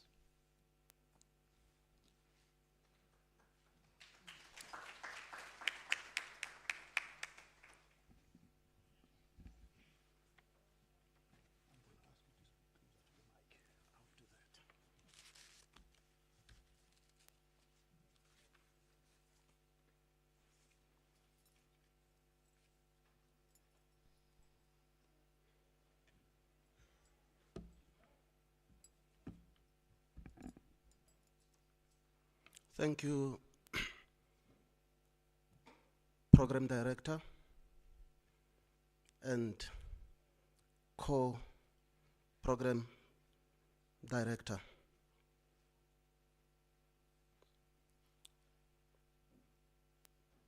Allow me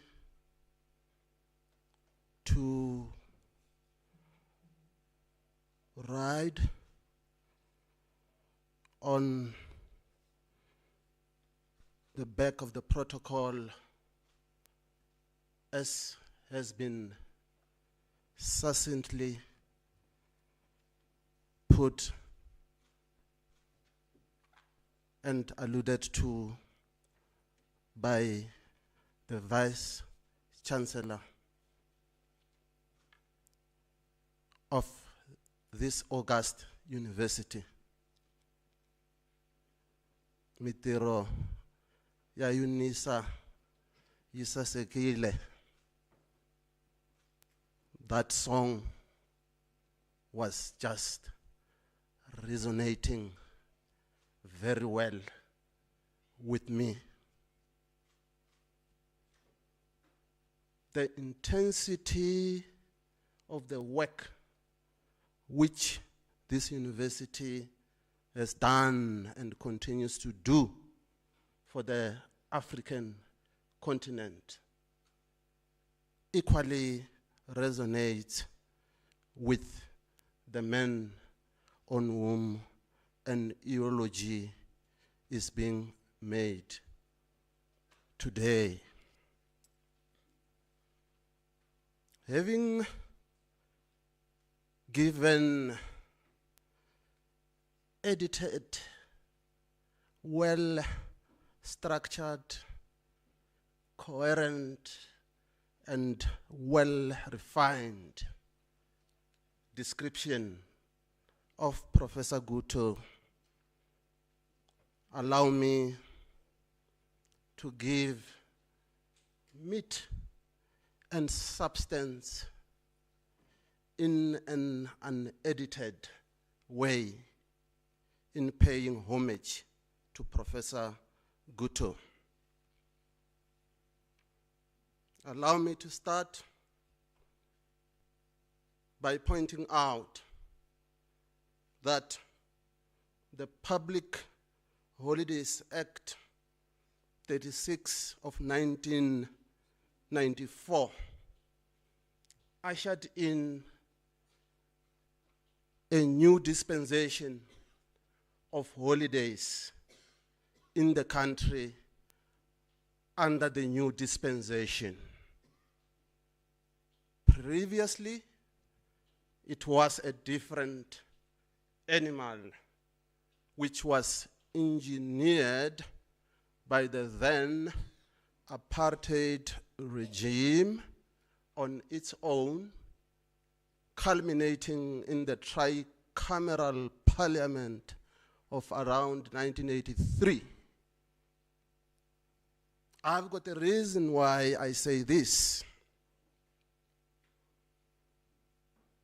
Around the 18th of March 1995, the Act having commenced on the 1st of January 1995, as a student at the University of the Witwatersrand, doing a postgraduate LLB, Professor Gutto extended an invitation to us as students and said those who are keen and available should accompany him to the celebration of the Human Rights Day, being the 21st of March 1995 in the then Pietersburg, now Polokwane. It was held at a place called Nirvana. He was one of the invited guests to deliver a speech on this important day, previously known as Sharpeville Day. Ironically, I was the only student who accepted the invitation to join him to the Human Rights Day celebration. Now, we encountered something on the date. As one of the speakers, due to ideological orientation, which was Pan-Africanist, one of the speakers was howled at due to lack of tolerance and misunderstanding. Now, true to Professor Gutto's leadership, he was able to talk to the comrades to say, we must understand each other as Africans. And he was able to quell the fire, the fire or the fuel, and the date was a success. So I was able to glean then and there and pick up to say, what a wonderful man. Obviously, you have already alluded to who he was before he came to South Africa. The Vice-Chancellor talked about Prof. Gutto being recruited to come here and start the Center of African Renaissance. I want to point out that he did share with me that he wasn't happy in being called an associate professor at Wits. He strongly believed that due to his contribution in the African continent and the world, and of course, having acquired his publicized PhD on human and people's rights and the perspective therein, the wide publication thereof, which enjoyed the global significance and put Africa on the map, was equally reason for him to be accorded with full professorship.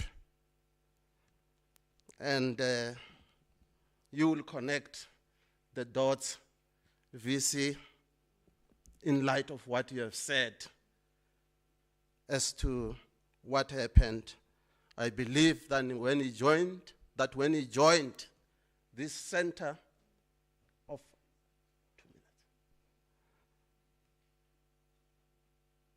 African Renaissance, I'm being seriously constrained.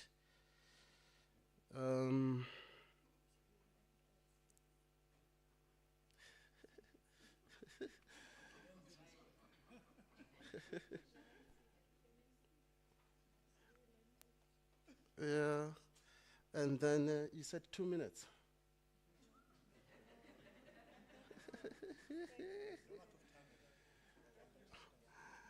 Yeah, it's unfortunate.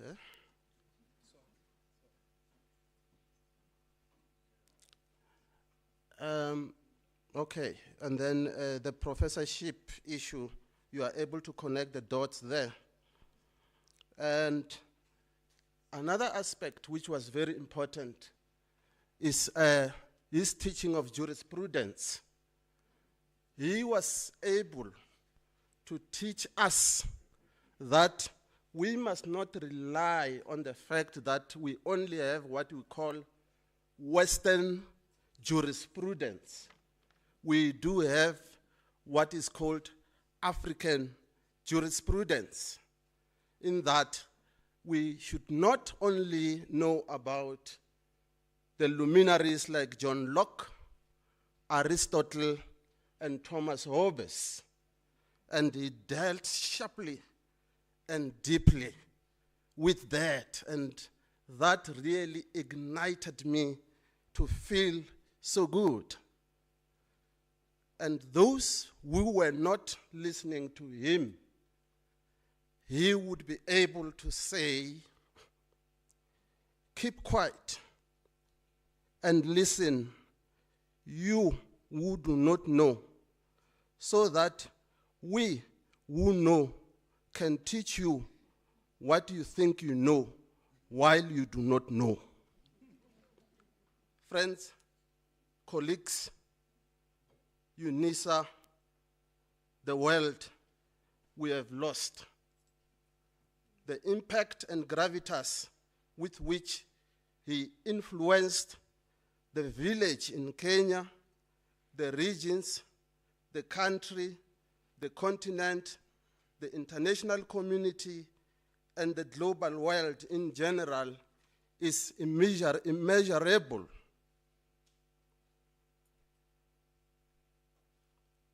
His views and contributions to knowledge as an invited speaker and engagement in the intellectual discourse and shaping of society within the realm and ambit of human rights, human and people's rights, will forever remain an indelible mark to society and humanity in general. And as an all-rounder and borrowing from the game of cricket, allow me to point out, taking from what the VC pointed out with respect to the relationship with South Sudan. May I quote that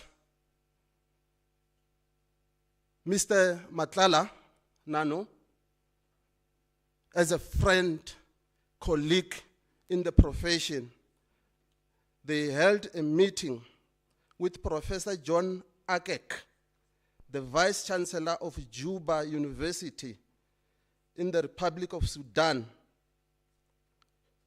and the Ambassador of South Africa to South Sudan, Advocate Moofe, where they discussed the possibility of cooperating with each other in the field of aeronautics, arising from the fruitful meeting, professionals from South Africa, South African National Space Agency, specializing in aerospace research and development, and professionals from Mayadit Academy for Space Sciences in Juba University reached an in-principle decision in a virtual meeting to collaborate with each other to establish the Academy for Space Sciences in the University of Juba. And the engagement of this nature tell the global family that the revitalization of transitional government of national unity in the Republic of South Sudan as a collective is hard at work. Now, the man was equally in the center of that. We thank the University of South Africa and the Center for African Renaissance to have had this man, SHADRACK Billy Otuori Gutto. Let the memory and legacy of SBO Gutto live with us forever and in eternity. I thank you.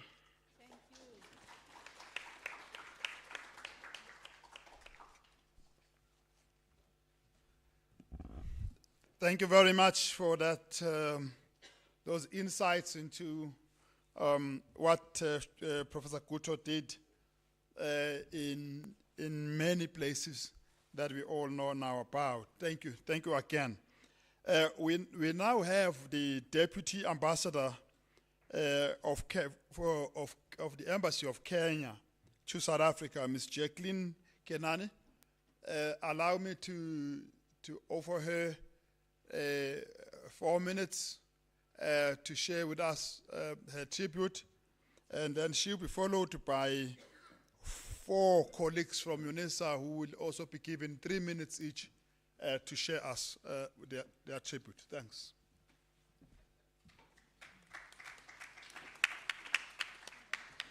Thank you so much, Program Director, for the generous 4 minutes you have given me. I probably would need all of them. To the family of Professor Gutto, I sincerely brought my condolences and those of the Kenya High Commission on the loss of this exceptional man.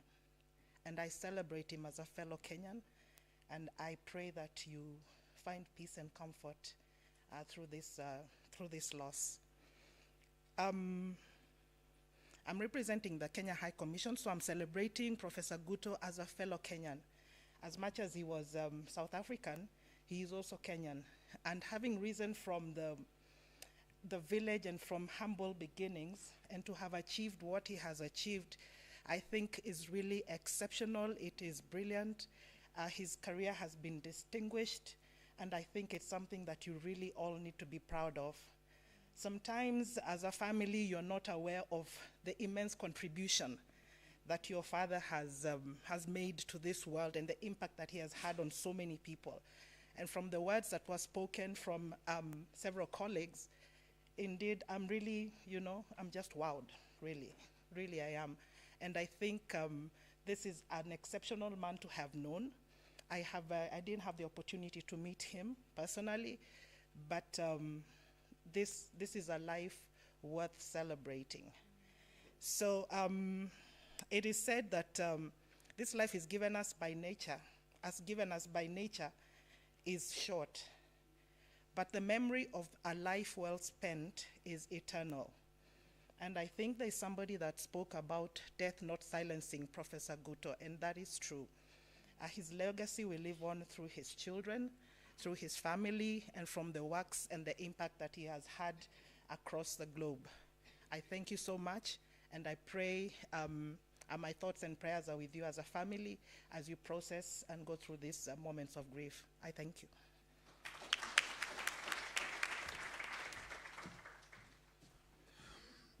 Asante San. And the people of northern Mozambique say, they who are about to take a long journey take a circle with them, which they will use to cut grass with to clear their way. That might be personality, that might be skill, that might be competence, it might be character, it must be emotional intelligence and all that.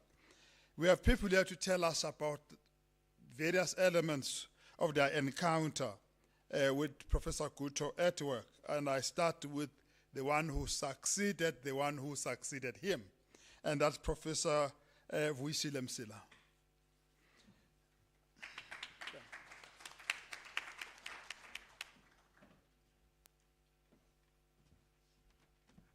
Thank you so much, Chair. Both program directors, I thank you so much for the opportunity. I thank the VC as well as you, colleagues. This is a great man.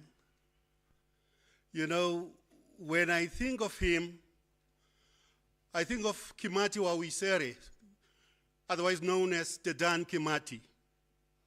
One of the things that Dedan Kimati said, he was a spiritual leader of the Mau Mau. One of the things he said was, I'll never die on my knees, I'll die on my feet. So when I look at Professor Gutto, that is exactly what he followed.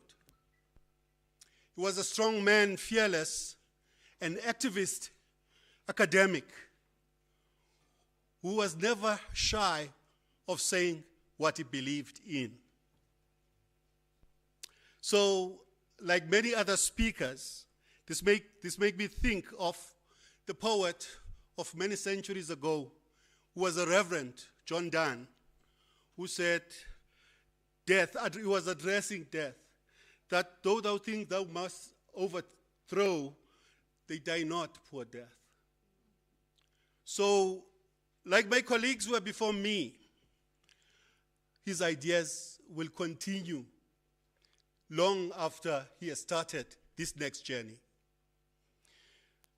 Academics, when they want to move forward, they really cling on the shoulders of those who went before them. And now that he's an ancestor, we will, of course, climb on his shoulders. We'll follow people like Mazrui before him, Noni Jabavu, Charlotte Makreke, Mpahlele, and many others. So he has joined that legend of intellectuals who had graced the African land. I arrived at IAS after 3 other colleagues who led IAS. So when I joined IAS, I was apprehensive because these were all great men. But I was surprised the way Professor Gutto worked so closely with me. And he was never again shy of asking from me.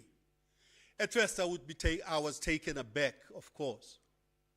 But that is the mettle of the man who, when we did not know and felt that you knew, he would come to my office and ask. We would chat, talking about whatever he had come to inquire about. Indeed, this was a great man. He told me many stories. Some of them are documented in his book that he published 2 years ago, The Refugee, the story of an asylum seeker. What I noticed about these stories was that although everything in his life was it brought pandemonium, this was a gain, a benefit for the continent and the world, because he became a teacher of the universe. Although he was moving up and down, he was telling me that he would stay where there are refugees, the camps. But I always said to him, but maybe this was your destiny. You were supposed to be a teacher to the world. I remember, and most of them had poignant endings. One of these stories was when they went to Mozambique to play soccer as his university of Zimbabwe. He said, I remember the details that one of their trucks, it hit people who were going to a wedding, and a number of them, of course, died.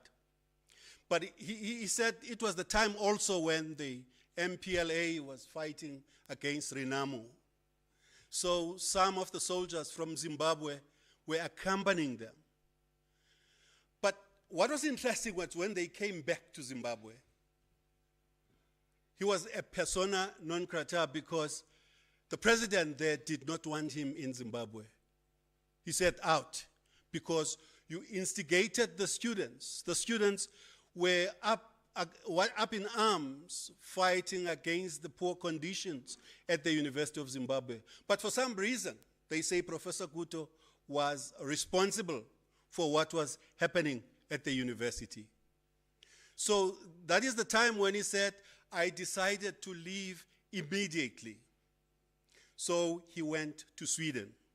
There are many other similar stories that Professor Gutto talked about. And one of the things that he liked at IAS was the management of democratic elections in Africa. He was very passionate about this program, and we visited several African states where we would be talking, running workshops among electoral officers. It was really very dear to him, and he felt so thrilled whenever he was in this program. He was really also able to interpret what his own career meant as a human rights lawyer. A person was fighting for social justice. So he was transferring this social justice to the running of the elections. Because, of course, some of the countries, there was no justice when it comes to elections. There were many problems. But that is where he felt his services were needed. So today, like all my colleagues before me, I've come to pay my tribute to this man, this son of the soil, this comrade, a man who has really sacrificed his life for the continent and the world. Really, I think he lived his life as he should have wanted to. And he lives his entire 72 years. You know, some of us will live to be 88 or 90, but you'll find that we died when we were 19 long ago. But we live until we are 88. He lived his 72 years. He was very beneficial to the world, as I've said. So I would say to him, Mintiro ya bula bula, kwa heri mzee, lala vizuri. Thank you so much.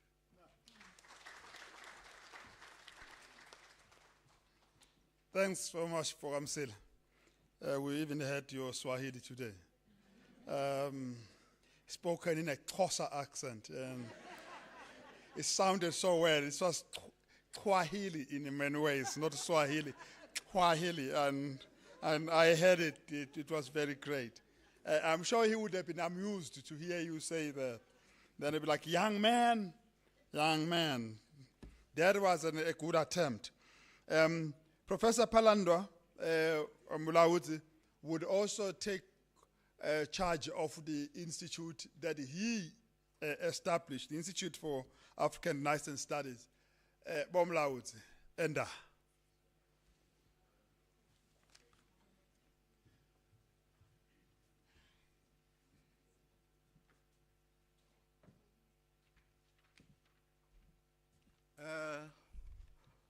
Program directors, the Vice Chancellor, and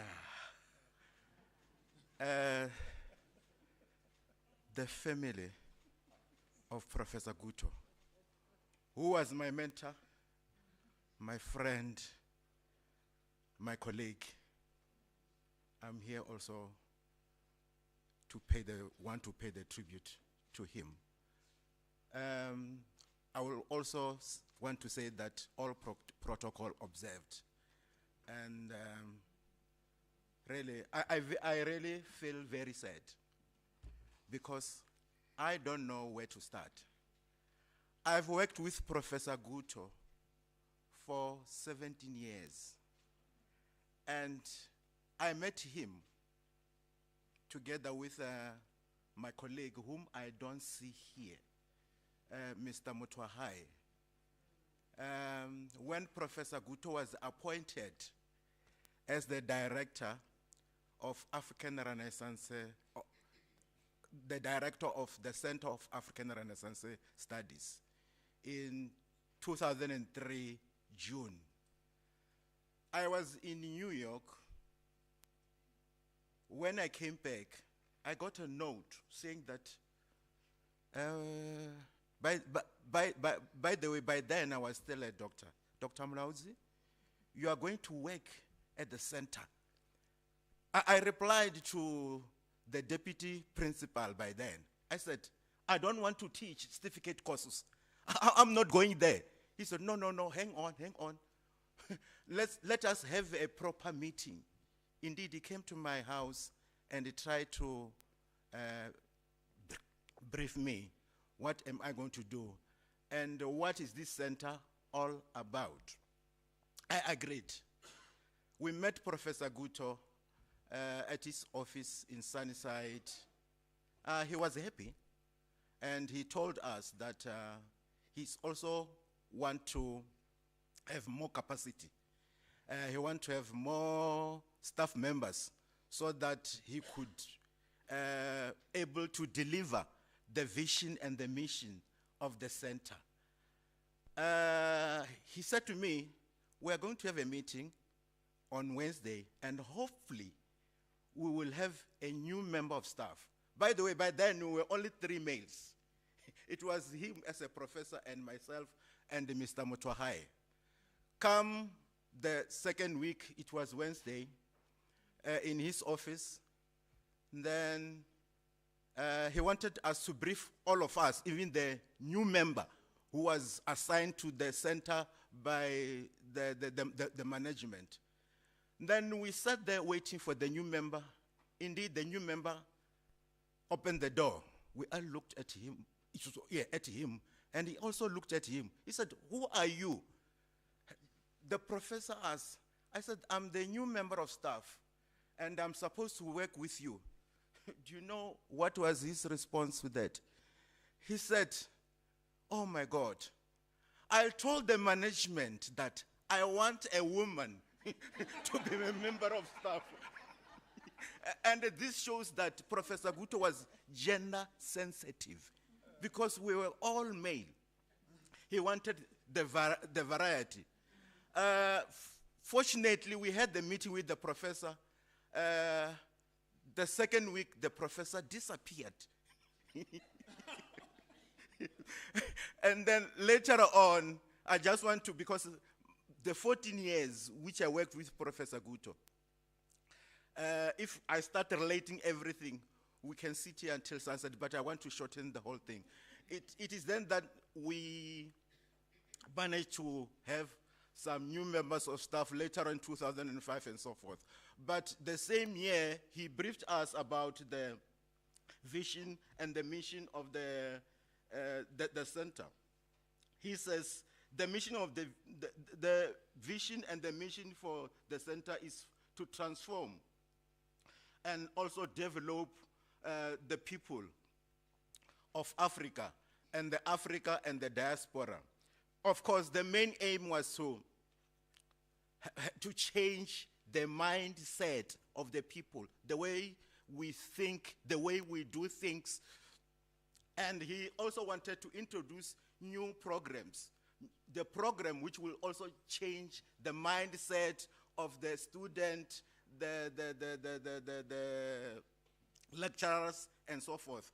And this was not an easy task.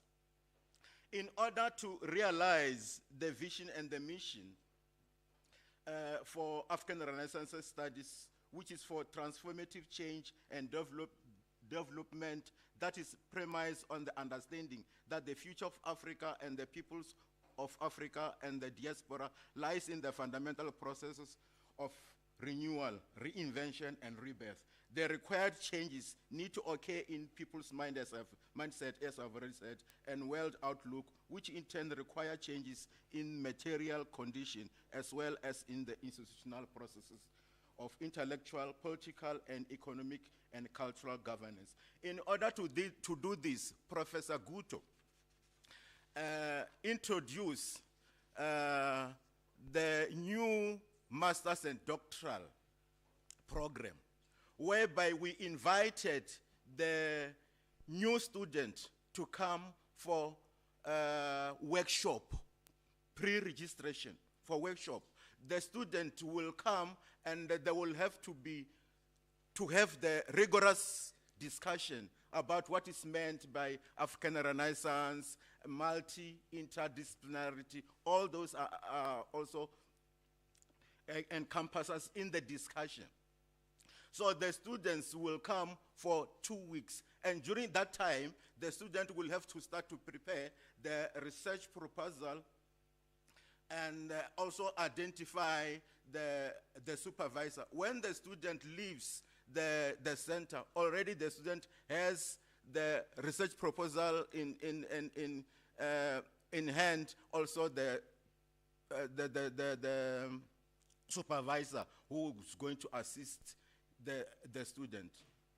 That also changes the way the old Unisa works, because in this workshop, in this M&D setup, the Professor Gutto brought the new changes which challenges the way Unisa do things, because we brought in the multi and inter and transdisciplinary, which was new in most colleges, although maybe some academics knew about this, but they could hardly talk about it.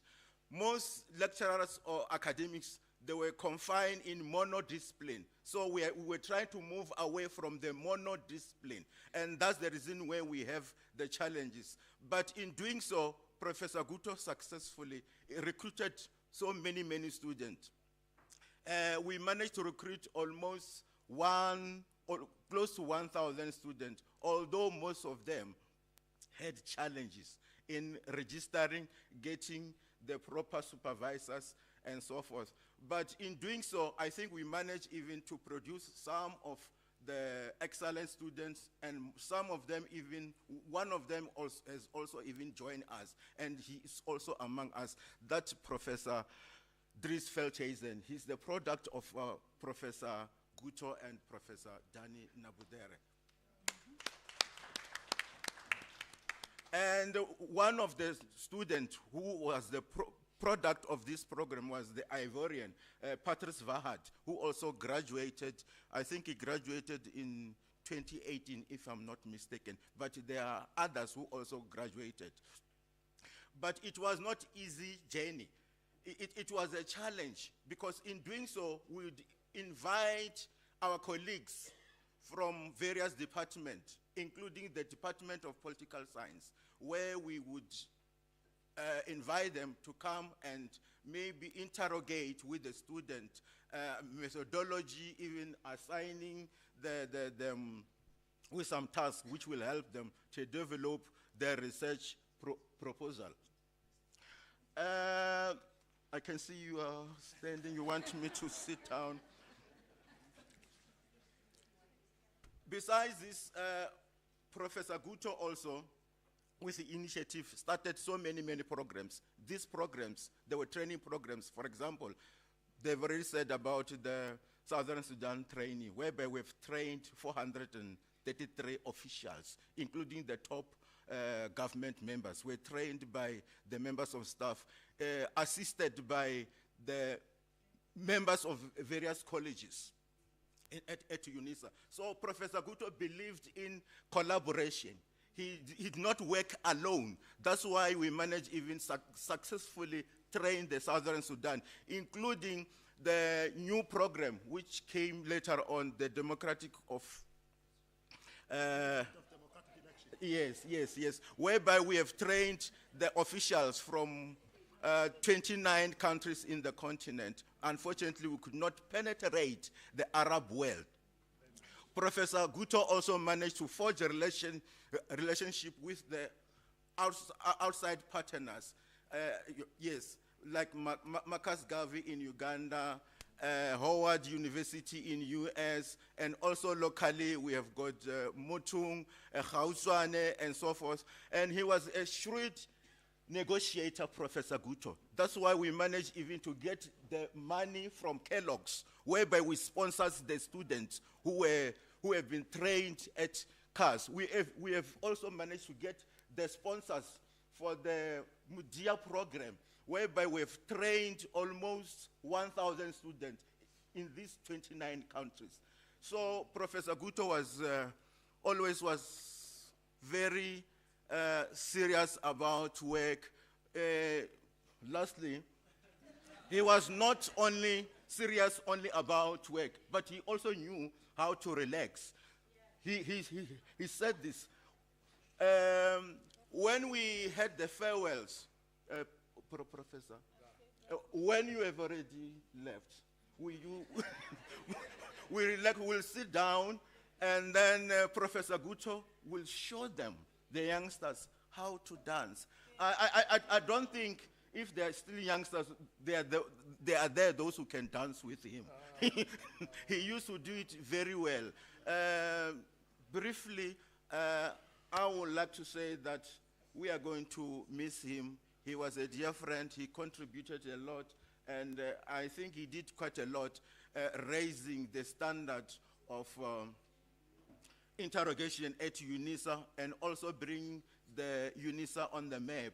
Unisa is all over. It's known throughout the continent, even throughout the world, because of him, because of his work. Thank you so much. Thank you so much. Thank you. Asante sana. Rolebo wangamandama. Rotakara. We can feel the passion in what you have to say. Given the fact that when you arrived, they said, why this one? We needed a woman. This is not a woman. And I can imagine him saying that to that deep voice. We needed a woman, not this one. Hey, management. An accidental recruitee. Thank you very much, accidental recruitee. You did very well. Professor Dirk Kotze is one of the senior professors in the university in political science. Worked with him in a number of areas. Like him, Professor Gutto was known everywhere. He was a celebrity, appeared on television. Professor Kotze is also on television. They were together in that part of celebrity intellectualism. Thank you.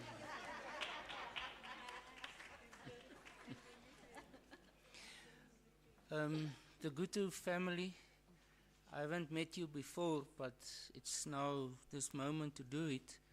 Ladies and gentlemen, as well as colleagues, I'm not going to take much time because I think you've heard a lot about Professor Gutto today. What I can share with you is just a few things that I have seen as an eyewitness of what he has done, and it's more towards the end of his career when he was at Unisa. I think first of all of us will associate him with the notion of the African Renaissance and the African Renaissance study at Unisa. And I think this is what I've listened to today, is it becomes more and more clear to me that we are in our 150th anniversary as a university, that we must actually think seriously about a real history of this center that developed into the institute, because it made a major contribution to our university and the way in which we lived also outside Unisa. And he personifies it still, to a large extent, this notion of the African Renaissance. It's a bit of a contested history because different people claim it started with them. I've seen it when I was in the university council, where it was announced by the chairperson then. And over that, then the chair that was established there, and then the center also. So that is, I think based on that, I'm not sure if the Vice Chancellor said it, but I would really like to see that an honorary doctorate is awarded to Professor GUTTO ultimately, posthumously, because he is the one who really deserves this. Now, one point which hasn't been referred to is based on his focus on the law of land.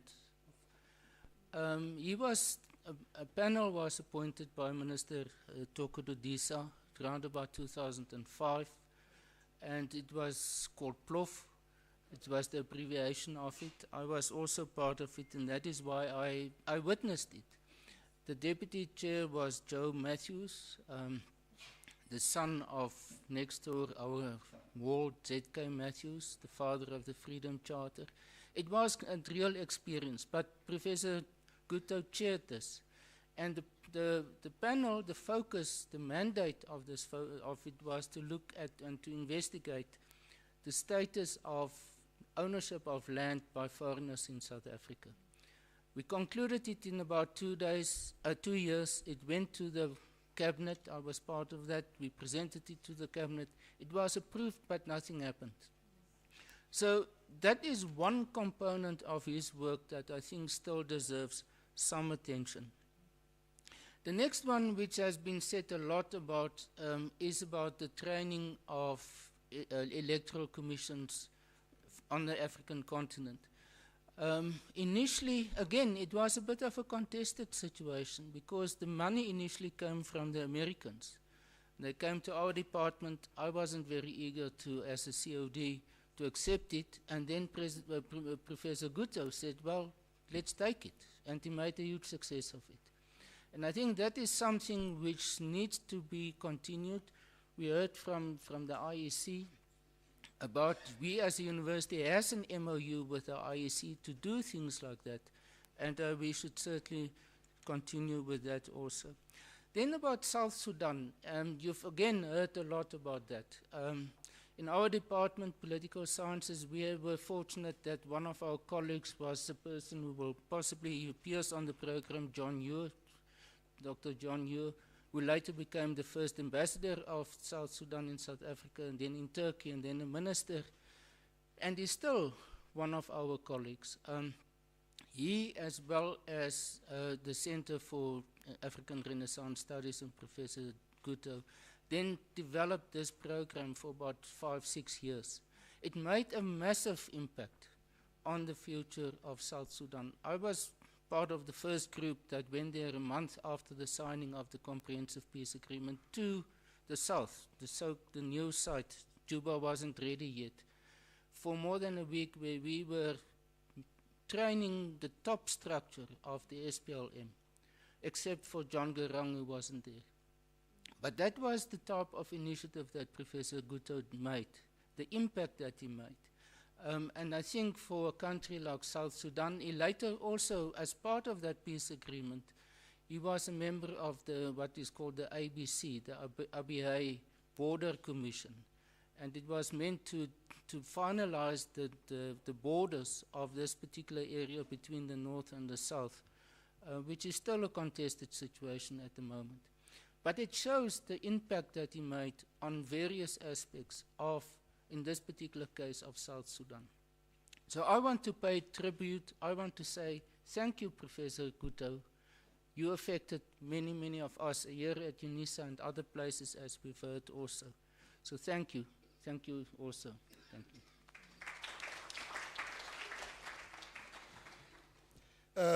you. Thank you very much, Dirk, for that. And thanks for not saying money must go back to the US.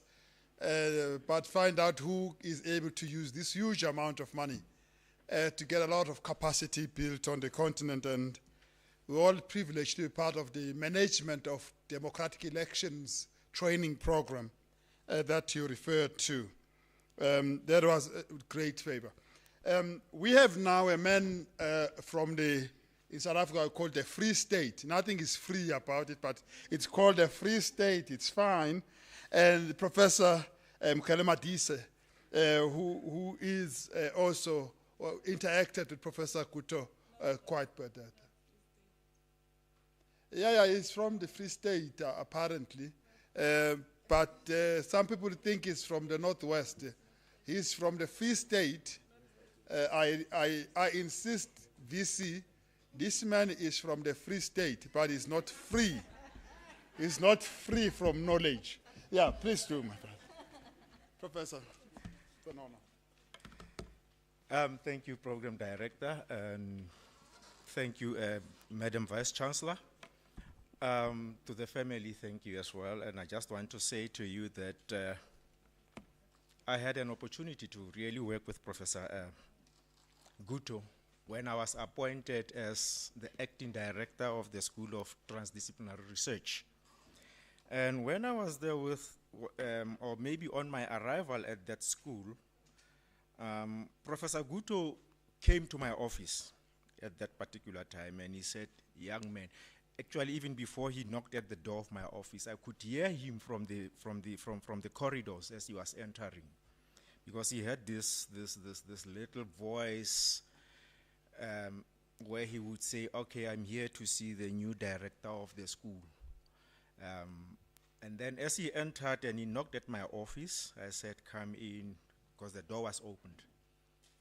He said to me, oh, young man, it's you. And he shook me. He said, can I shake your hand? Now, you know, with Professor Gutto, when he asks to shake your hand, you have to be able to balance your body.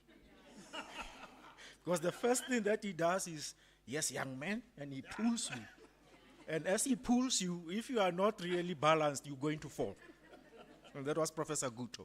And he said to me, oh, by the way, you have now learned how to shake a hand. This is how we shake hands in Africa. Because before that, I had known him, and before I went to be the school director, I had known him in other functions of the university. So he would always shake the hand and he said, young man. So his first words to me was, I'm happy that it's you who's coming to be the school director. Young as you are, you're taking the baton from those of us who are leaving the baton behind. And I would really like to see you carry on with this baton.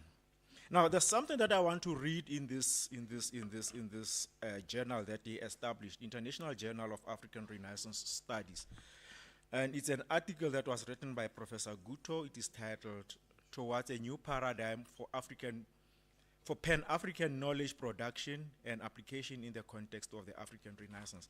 Just a paragraph where he says, since the concept of Renaissance is historically associated with the European Renaissance of the 14th to the 17th centuries, it is important to take account of the motivating forces that propelled the European Renaissance and its manifestations, products and consequences, and then to appreciate what makes the quest for African Renaissance different.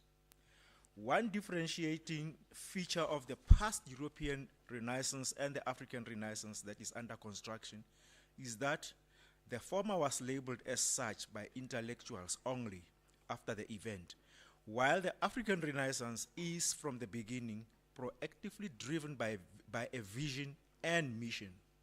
The African Renaissance is a deliberate, conscious commitment of what is desired because of objective and subjective factors. The African Renaissance will share some generic attributes with the European Renaissance, such as the releasing of new energies, breaking the chains of moribund traditions, including religious beliefs, embracing change and innovation, and thinking outside the box. European Renaissance was not only about artistic expressions and works of literature, it touched all aspects of life. However, the African Renaissance will not enslave non-Africans and use them as providers of free labor for the purposes of accumulating capital for a successor global capitalist mode of production, starting with the so-called Industrial Revolution, as the European Renaissance did, unquote. In essence, Professor Gutto was actually living ahead of his time, such that today we are talking about issues of Africanizing the continent, reclaiming our identity, and actually even knowing who we are and become, or actually decolonize the continent and recreate the paradigm and the epistemologies that Africa has always wanted. So what I'm saying is, to the family, I just want to say something that I've written here. To the family, his memories will live in your minds. Currently you are mourning, and with time you will no longer mourn. But there will be smiles on your faces when you remember what he has said and what he has done. And I want to say in conclusion that we do not have the concept of death in the African context. Our people, as what Professor Velinkomo has said earlier on,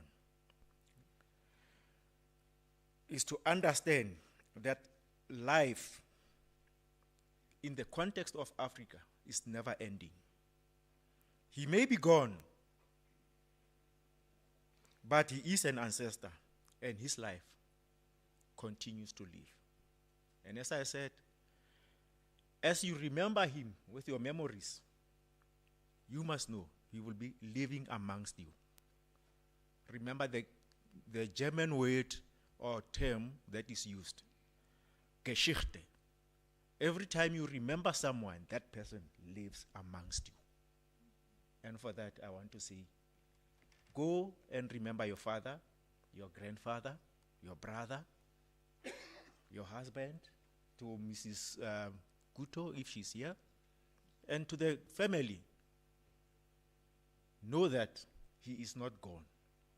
He has just gone to rest, but he's still amongst you. Thank you.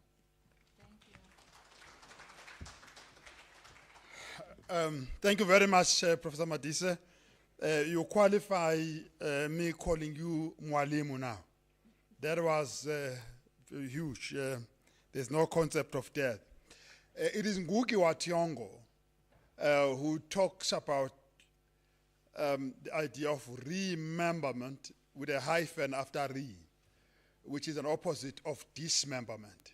So rememberment is join things together and commune things together. Yeah, so you know exactly what Ngugi wa Thiong'o knows.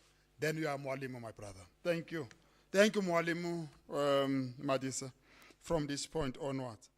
And then they referred to Professor Gutto's first successful student in his innovative ideas, which is Dries Veldhuizen.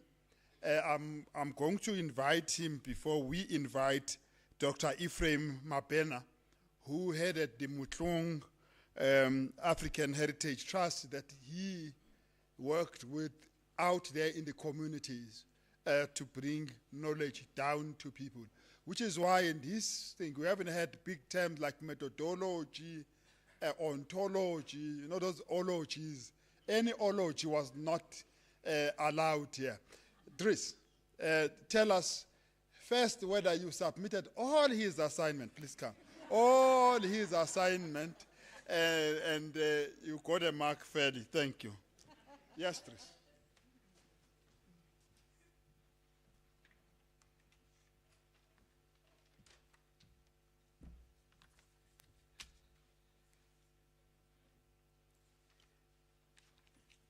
Thank you, Prof. Zondi. It's good to know that we are still on first name terms. You know, when I was asked to do this in 5 minutes, I wrote it down, so to make sure it's 5 minutes. I'm still like that. And I remember one day in the same venue, Professor, I was the chairperson and Professor Gutto was speaking, and I was the program manager. and I enjoyed the privilege of telling him, your time is up now. I felt very bad afterwards. For the family of Prof. Gutto, pleased to meet you. Unfortunately, in these circumstances, he always told me, and he was very proud of his family. So, thank you for being here. To my principals and colleagues, fellow friends of Prof. Gutto, it's good to meet you here. Thank you for allowing me this brief tribute to the late Prof. Gutto, who passed over into dimensions that not all of us fully understand. I'm offering this tribute as a former PhD student and later colleague of Prof. Gutto, who was instrumental in my academic career. He allowed me and invited me into Unisa. It will be in the honor of Prof. Gutto if I can just share how we both ended up in the same space of attraction, coming together from different backgrounds, but as people from the African soil.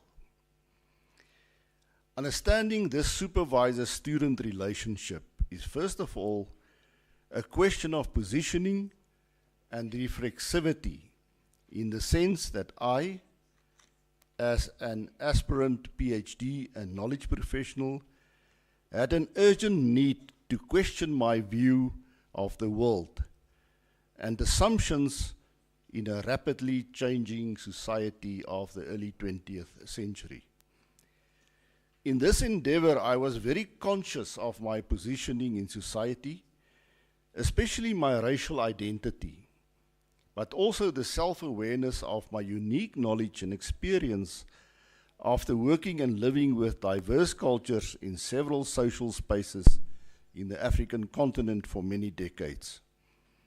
I was looking for somebody to release me from my fixed vantage point and narrow perspectives, and to guide me in discovering African knowledge and the knowledge in Africa, as he often described it. Prof. Gutto and I found each other in 2004 when he agreed to become my PhD supervisor, and soon afterwards joined by Professor Dani Nabudere as the co-supervisor. What I appreciated most from Prof. Gutto as a supervisor is that he was never overwhelming in his supervision, allowing me to expand my horizons, listen and learn, and explore the world of knowledge in Africa, always available, seeking direction. He shocked me when he sent me to northern Uganda, Rwanda, and Arusha to go and learn. His status as a scholar and that of Professor Nabudere opened doors for field research in Uganda, Rwanda, and Arusha. He inspired me to break out of disciplinarity and not just to be a political scientist, as I was at that point, but also a fascinated anthropologist, a socialist sociologist, if there's something like that, a human rights champion, among other things, positioned and working with knowledge holders and not just studying them from a distance. From this example, I learned to be innovative, not only doing research for the sake of research, but to help find creative solutions for the renewal of Africa, or the African Renaissance, as we got to know it. I learned from him the importance of the school of life, and that no amount of formal learning can replace being human in a world where human beings need to find each other beyond imposed structures, false moral compasses, and the gravity of self-interest. Moreover, I learned from him the courage to be true to oneself and to speak out when everybody else follows popular ideas or outdated interpretations of ideologies. From him, I learned the vital importance of teaching as a tool to lead and inspire others. Finally, I would like to share a paraphrase from one of his books, as cited in a new publication I'm busy with. Value-driven decision-making should contribute to inclusivity and consensus to maintain the fundamental need for social transformation and human dignity. In applying this approach to decision-making, the knowledge of all people should be integrated through participation in the interest of socio-economic growth in Africa in all dimensions of society. Thank you, Prof. Gutto. Your spirit will live on in your many publications and in the minds of your students. For your family, friends, and associates, you will always be a great scholar and human being. Thank you, Chair.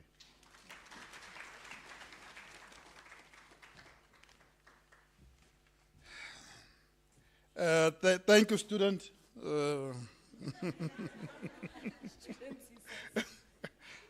Thank you, student. He will say, is one of my first students that we had to fight very hard about that program. I'm like, Prof. Gutto, you told me that like 8 times before. No, I'm just saying it for the last time. He is one of my, we are repeating, Prof. Gutto, but it's very important that you must get it. It's very important. If you hear something once, you get 40% of it. If you get it several times, you might get 80% of it. If you hear it repeated and repeatedly, you'd get close to 90, 100%. I get you, Prof. Gutto. Yes, I repeat, this is one of, okay, that's fine. Thank you very much. Dr. Mabena, you work with Prof. Gutto right in the trenches. Please share your brief tribute. Thank you very much. Now, Prof. Gutto in the communities, in the villages, out there. Thank you very much. Thank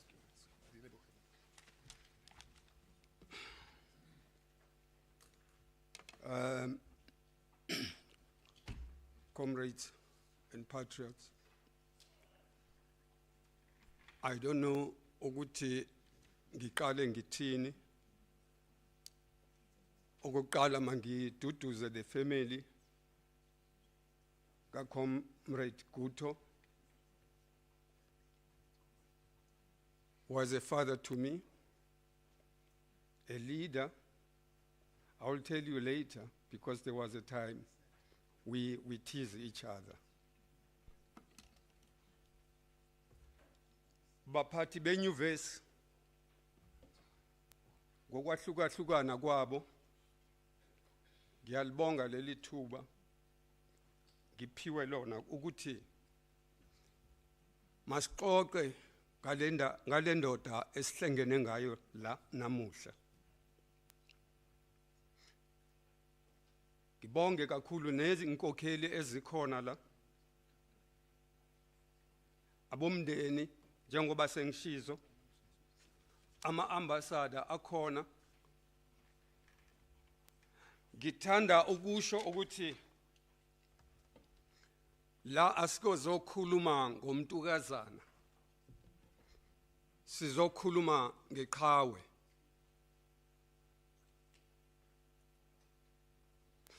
Ngaphambi kokusho ukuthi ngisho ukuthi uyiqhawe wenzeni, ngizawusho ngithi, Comrade Director, let me say, okokuqala before ngizokhuluma into eziningi ngisho ngithi siyazi ukuthi according to the South African government, it has instituted that the institutions of South Africa are in the forefront of the organizations that are making their contribution to the post-apartheid reconstruction process through teaching, research, and community engagement. These contributions are in the line with the goal of government current development plan of using universities, research organization as essential tool for knowledge production and dissemination in the country. What I'm trying to say, what I'm saying, not even trying to say, is, Program Director, Prof. Gutto was at the forefront in the Institute of African Renaissance Studies of the University of South Africa.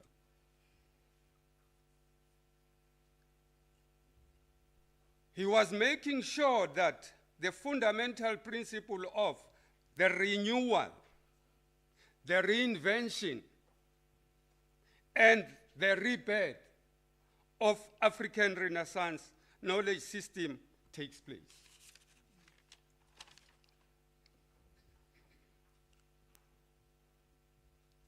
Mutung African Heritage, that is the project in Mamelodi,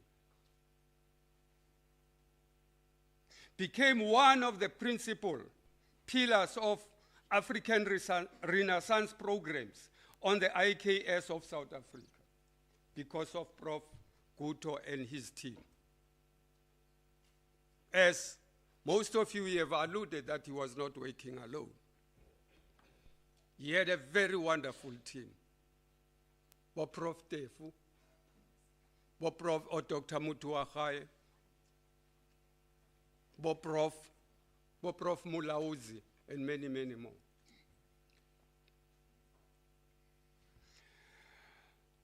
During his role as a consultant to many governments, including the Organization of African Unity, he had a passion in the management of democratic election.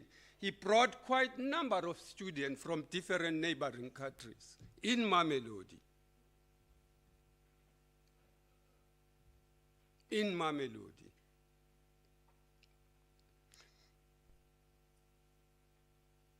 He also, in 2006, if my memory serves me well, he brought Miss Mildred Aristide, the wife of the former head of Haiti, Dr. Jean Aristide.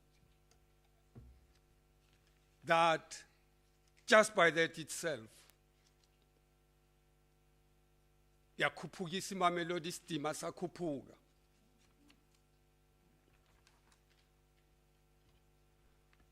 You know, Gutto was not jealous. Even we tease each other. Ngibani omdala kahle kahle mina nawe. In 2013, Prof. Gutto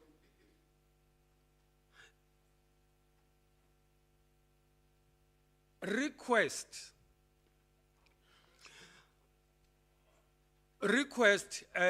Advocate Nano Matlala to say, at that time this project had a problem about the land issue. There was a tug of war of being this project to be given a lease about, you know, to continue to do what it's doing. There was a tug of war between the project and the city of Swan. And it pained a lot. It pains a lot, Prof. Gutto. He even went with me to see the seat of Swan. I remember at that time we went and see, by that time it was Belay, the MMC of whatever department. Because there are so many MMCs in this department who don't know what they're doing. Wrong people in the right department. You are in the Department of Agriculture, the MMC of Agriculture. You know nothing about that. You don't even have a passion. Wrong people in the right department. I wouldn't have roped in Prof. Gutto to go with me and intervene in the city of Swan. He wouldn't have even. He said to me, Mabena, even if I'm not there, I will request the attorneys led by Advocate Matlala.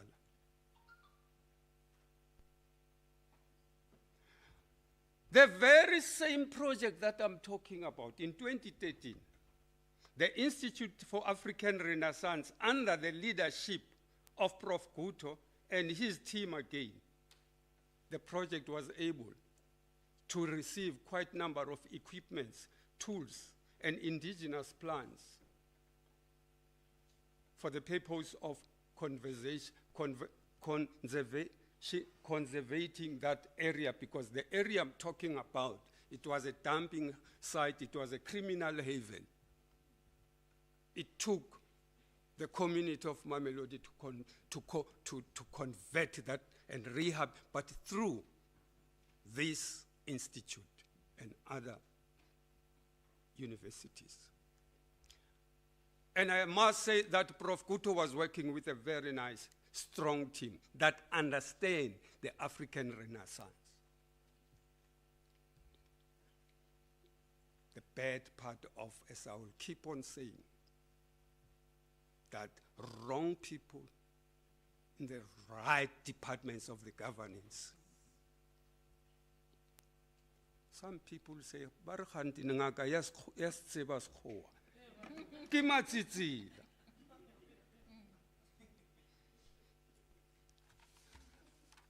Program director, ngithanda ukusho ngithi nani bomndeni akulahlekelanga nina nodwa. Umphakathi ulahlekelwe, iMamelodi yonkana ilahlekela, the institution, ifamily njengoba nisibona sila.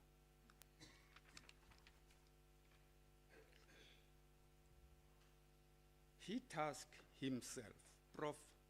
Gutto tasked himself to help this project. Here I'm talking about the man who cannot talk tongues when he speaks about corruption. Akajigajigi, akathebelezi, akakhuluma izilimi when he talks about corruption. Here I'm talking about the man who cannot defend, who can defend IKS at all costs. And I'm talking about the man whose venom cannot even a corrupt leader cannot stand the venom epumagui. In short, it's very good. When he bites, he bites. He bites, when he speaks, it's either you are with him or against him. Yeah. That's the man. I'm talking about the man. Yes. That's the man. You know, when he was sick, I remember I was called by Advocate Nano, Mama O, Mama O, yes, Mama Anna, and I must say, Mama Anna, you were there, time and again ang phone to say, Unjana u professor. You'll say, Ungon. I remember when Advocate called me and said, come quickly.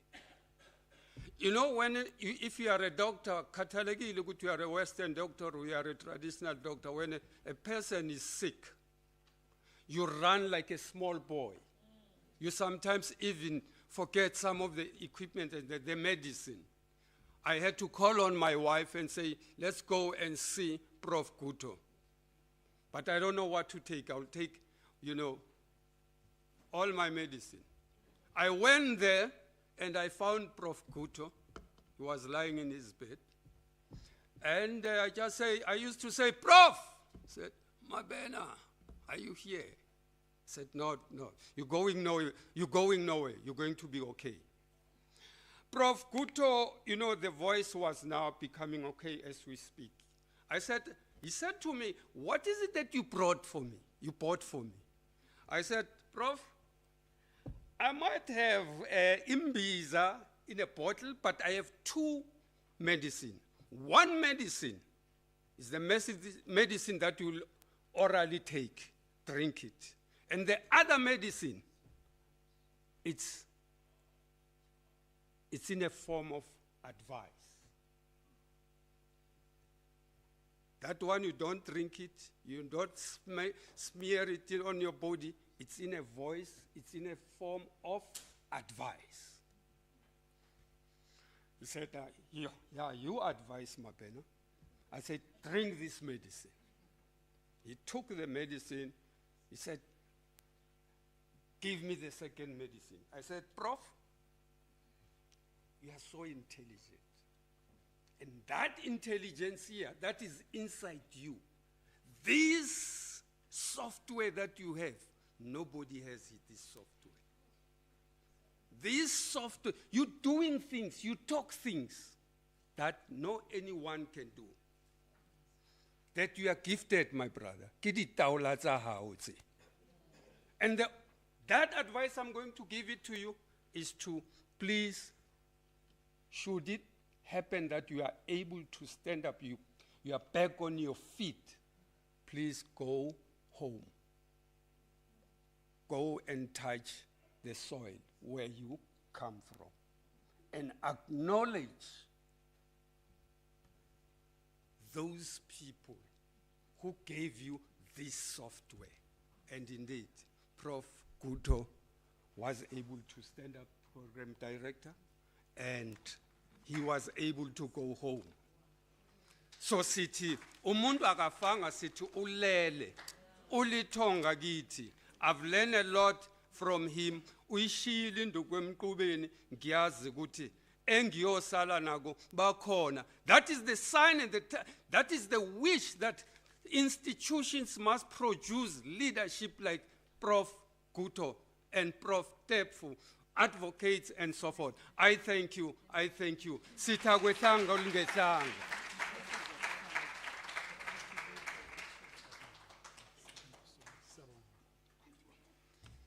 Asante san. That is really great. At this point, thank you very much. Thank you for those insights. Thanks for that support you gave to the great man. At this point, we invite his close friend, Dr. Ken Nyaudi, to give his message, and then we take it from there.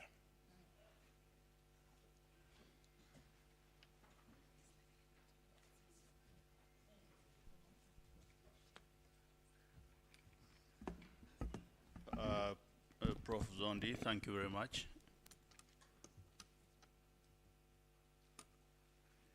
I note that you didn't give me a timeline, how long you want me to speak. But I guess I didn't fly here for 4 hours to speak for 4 minutes. And as you can see, I have my laptop because I couldn't print what I want to say. There was not enough paper. I speak on behalf of SHADRACK's family in Kenya and also its friends in Nairobi. And I speak as one who has known and worked in various capacities with SHADRACK for the last 35 years or thereabouts. I had the opportunity to work in the MDA program with him. He asked me to help him write the course curriculum way out there at the beginning. And it was always a pleasure to work with SHADRACK. And I feel great weight having to stand here to speak about him in the past tense. You're actually lucky that the reason I'm going to be very brief is because my ambassador set the tone. We are very, very brief in Kenya. And also secondly, I think because I'm emotionally spent and physically exhausted. But there's something I want to do the Kenyan way first. I want to introduce to us the family, if the family members could stand up where they are. Please, just stand up so that we can affirm you. All of us, Liz, Dumbi, we have been talking about SHADRACK's family. This is the family.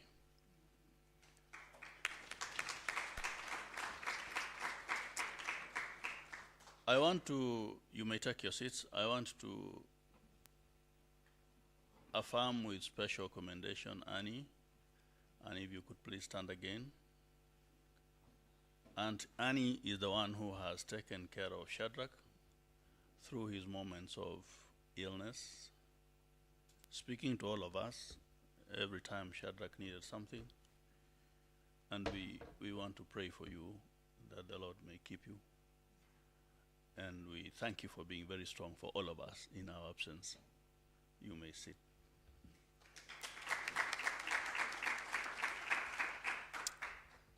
So this afternoon, we here, all of us, really to pay respect to a fallen friend and colleague.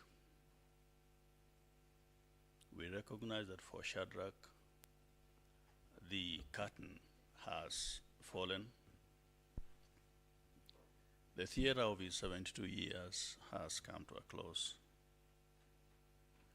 Many have stood here to speak, and I think will continue to speak of Shadrach as a constitutional scholar, political opinion shaper, and a radical and progressive thinker.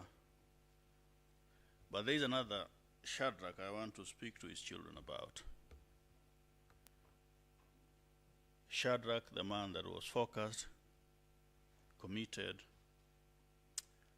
and an unrivaled champion to success in everything he did. In whatever he lay his hands on, Shadrach gave it all. We know, as member of his family, how Shadrach, from a very humble background, rose to international fame and prominence. He gained distinction and celebrity status not because of who he knew, but because of what he knew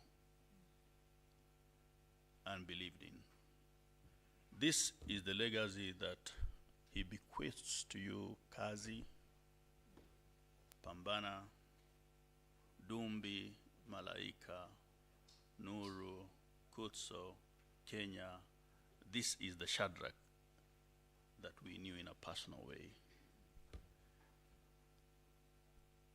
Not only did Shadrach teach us that you can actually pull yourself from your situation with your own bootstraps, but he showed us that no achievement is too high for one who is committed to exemplary work in his chosen trade. He revealed to us that you can live by what you believe, no matter the consequences. No one who has known Shadrach as a personal friend, a student in the classroom, in the Senate, in research, would have missed the one distinction about Shadrach: his astute independence of mind, his collegiality, kindness, hard work, and commitment to duty. So this afternoon, as I celebrate his passing, I regard him with pride as a fearless man and a great gentleman.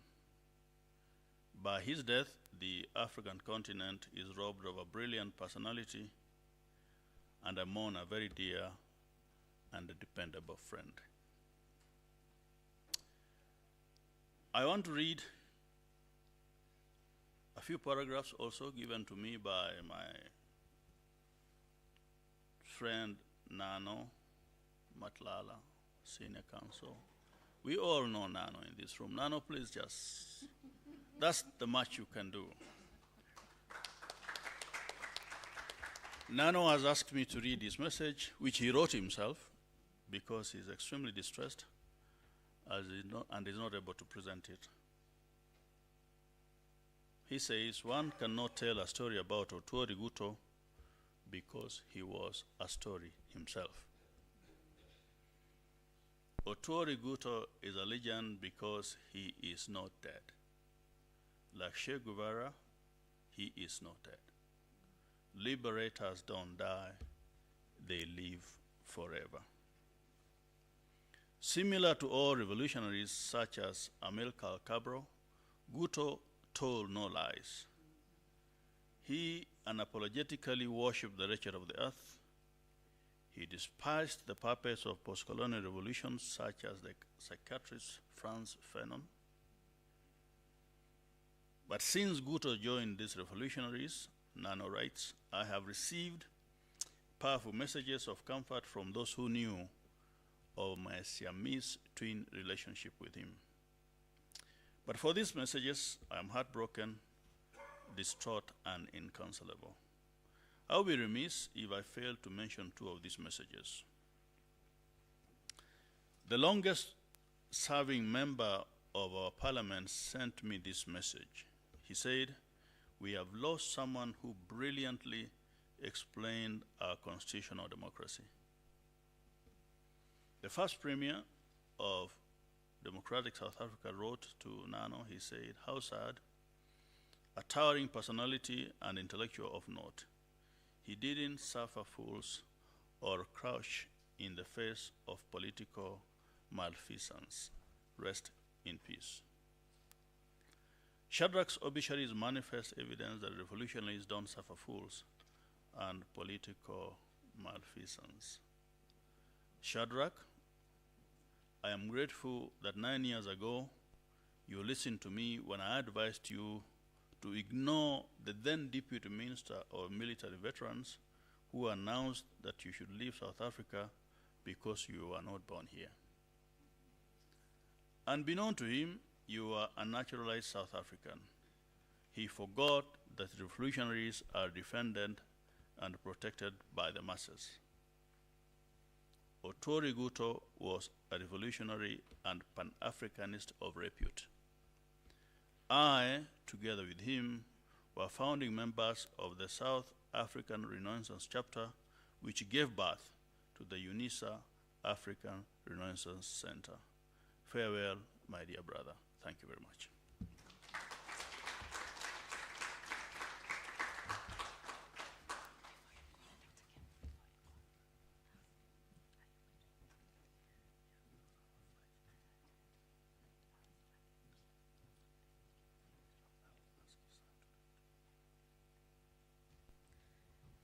Thank you indeed, Dr.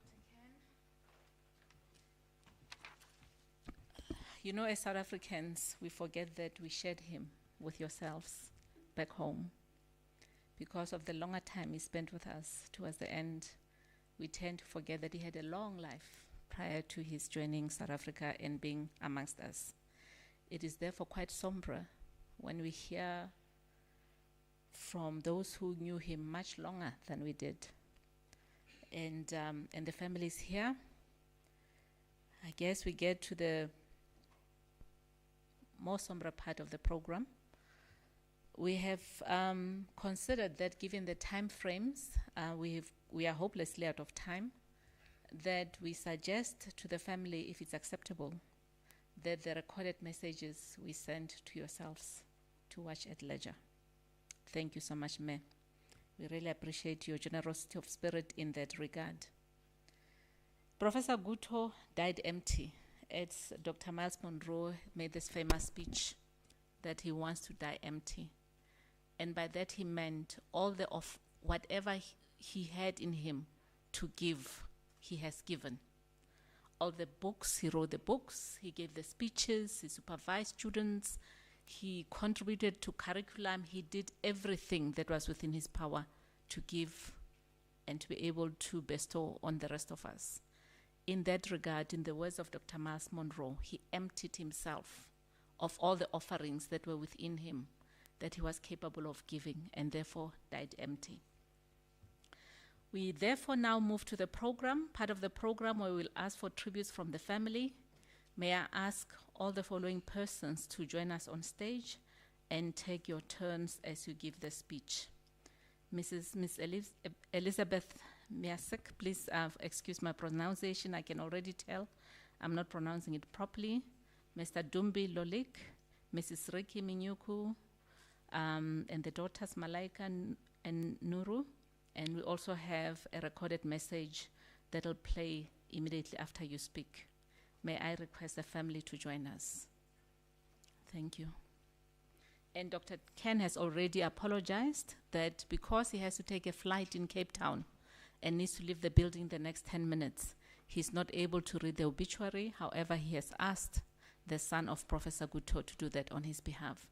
Dr. Ken, we thank you. We thank you for your generosity of spirit, the time you spent, as you said, physically exhausted, emotionally spent. We appreciate that you still chose to be with us on this somber occasion and to share your own thoughts and memories of Prof. Gutto. I wish you a safe trip to Cape Town. Thank you.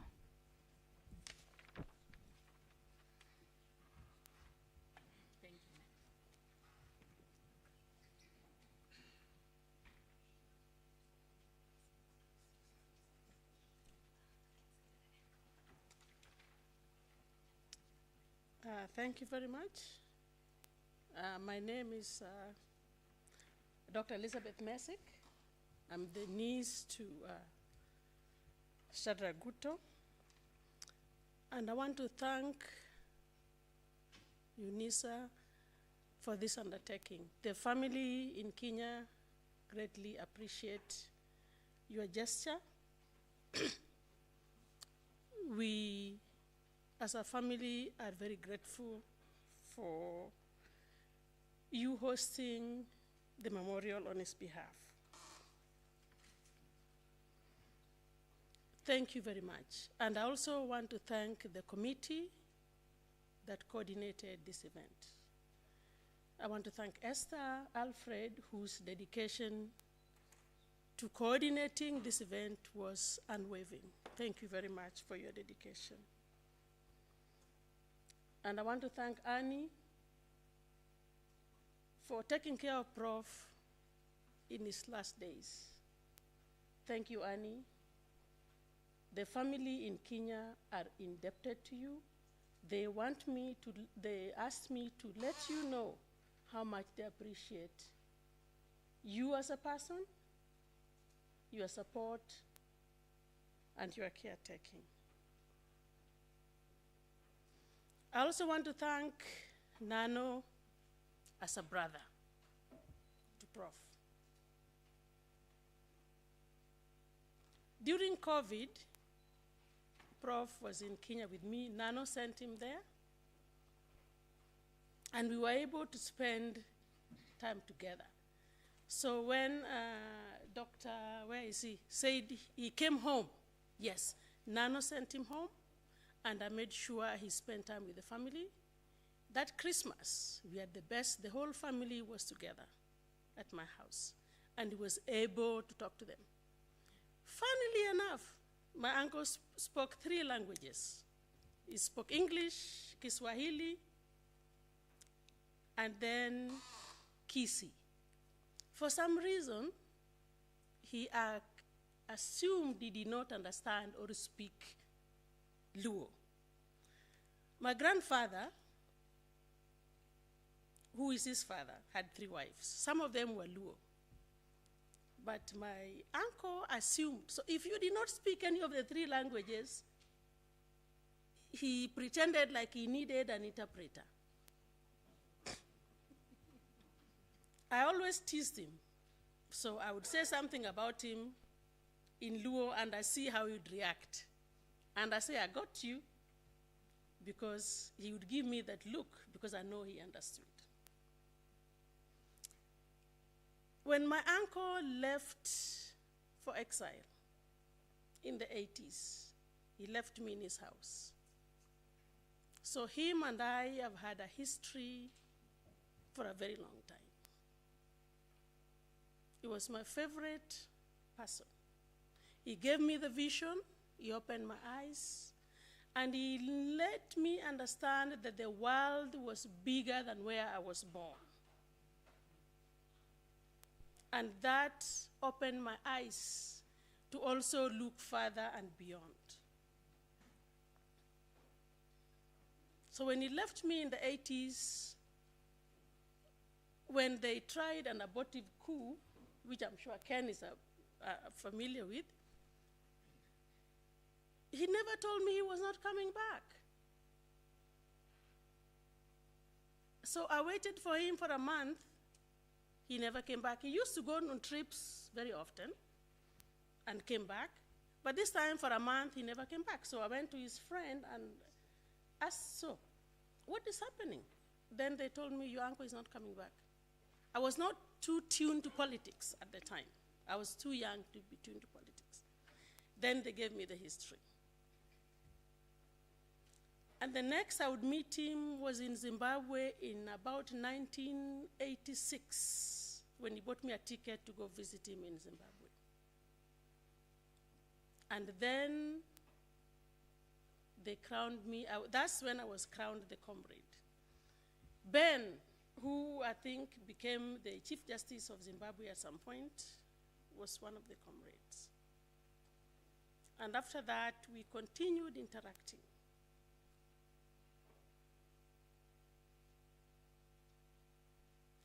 But let me tell you something. All this professionalism, he was a great person.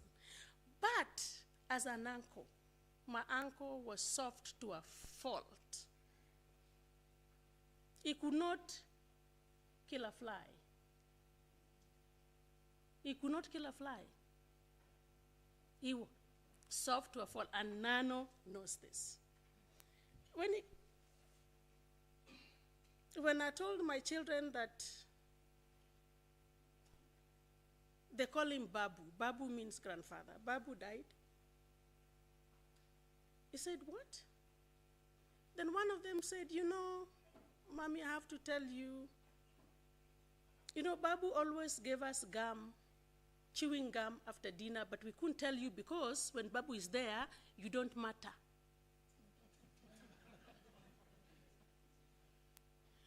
During COVID, one time I asked my staff, and in Kenya, we were there with my husband as a diplomat, so we had staff. So I said I wanted a boiled egg. You know what my staff told me? Madam, there's one egg left, and it is for Prof. I said, what do you mean? He said, yes, there's one egg left, it's for Prof. So I said, well, can you go buy him an egg? He said, no, he wants the one laid by the chickens at the house. So if you want an egg, you can go buy it, but this one is for Prof. So he charmed, I'm telling you, I had no control when he was there. He ran the house, but that's how charming he was. Soft, charming, loving. That was the other side of him that had nothing to do with professionalism. He had my children wrapped around his finger. If I told them you can't do this, they disappeared. They said, no, we can't. They go to Babu and they can do whatever they wanted to do. That was Prof. And that was the other side of him. As I know him, and he was my savior in high school. One time I left high school, we went. Back then, the district used to have dances. So after school had closed, so me and a few friends figured, oh, we'll go to the dance party. And we did. When we went back to school, we were sent away from school. I couldn't go home because my parents would kill me. So who did I go to? My favorite uncle. He said, no, I'll take you to school. My uncle took me to school, charmed everybody, and I was back in school. Of course, with a little punishment, but the way he charmed the deputy, everything was fine. So I have while I am so proud of everything he has achieved and everything he has done, I'm also so sad because 72 is very young for us to have lost him. When he was in Kenya during COVID, we discussed about writing something together. And he was supposed to come back. He just never did.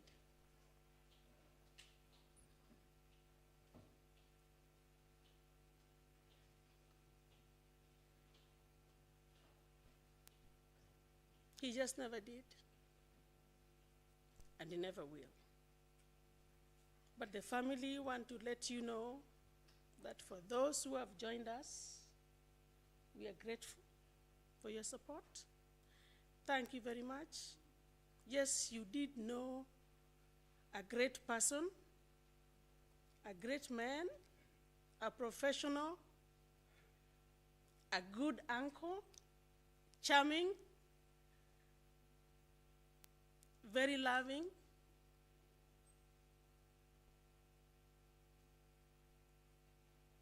and a true human being. Because with him, we had conversations that we never had with anybody else.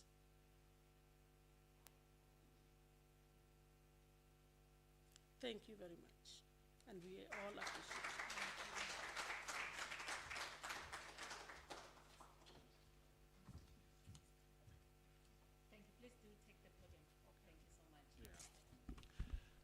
Good afternoon to you all.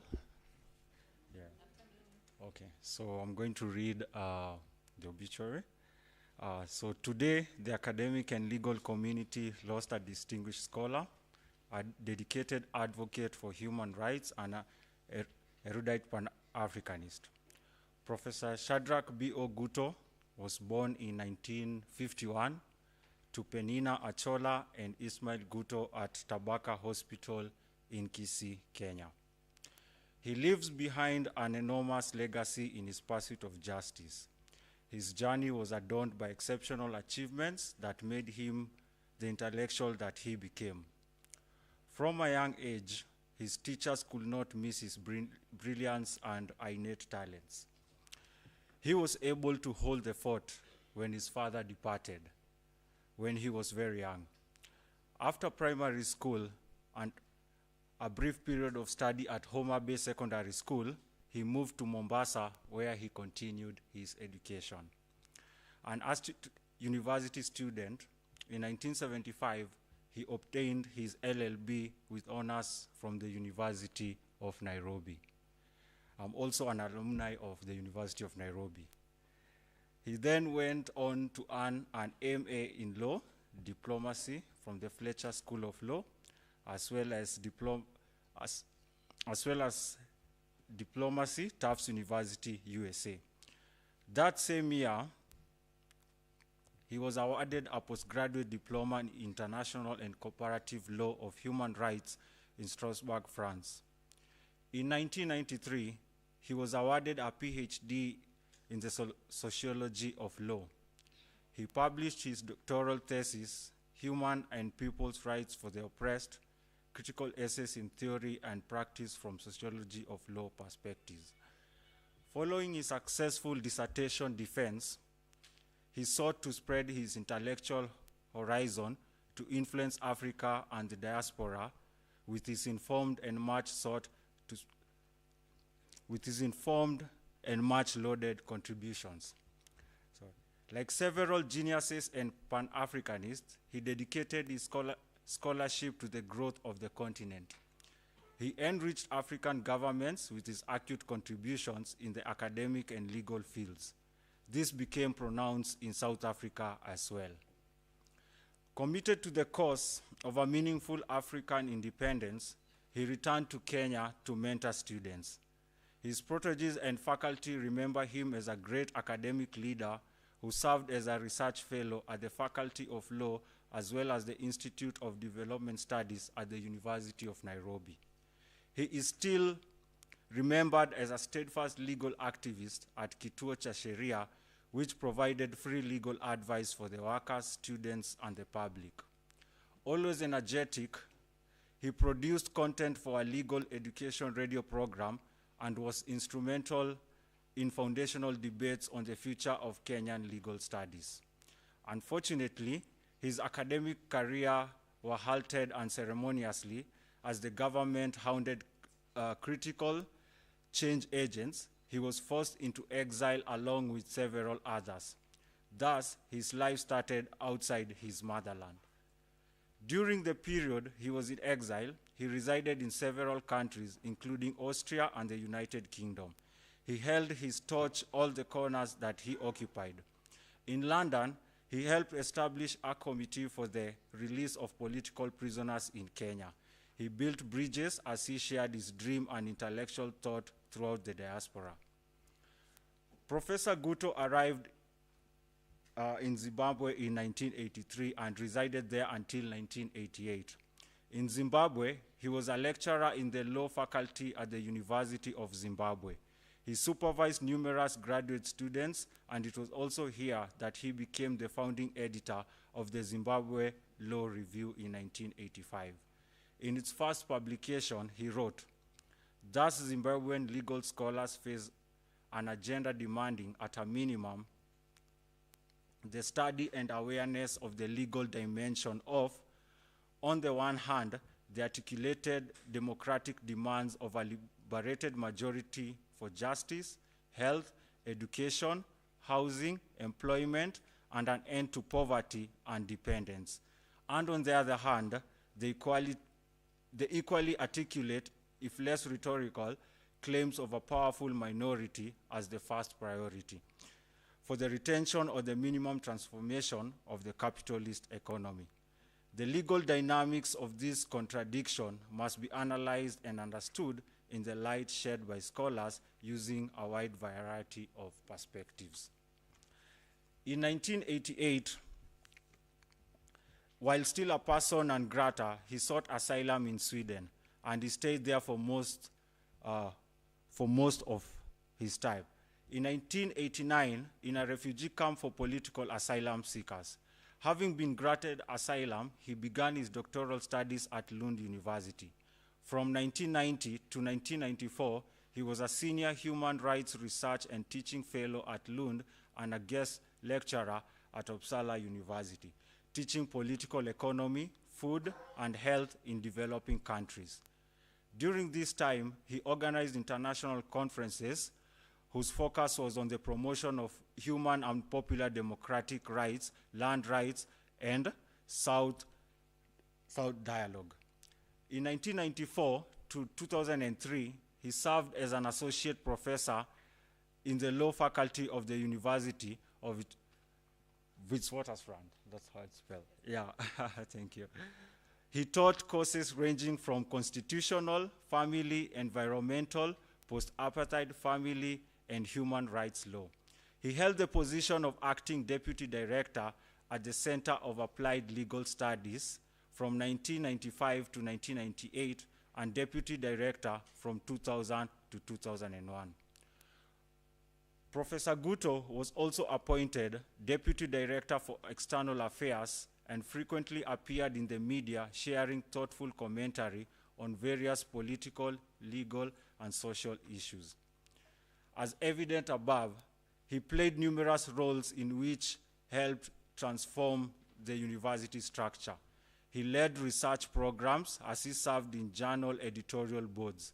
His body of work includes numerous articles and books, and his publications include Equality and Non-Discrimination in South Africa, the Political Economy of Law and Lawmaking. This 2001 critical work includes themes of race, gender, and disability.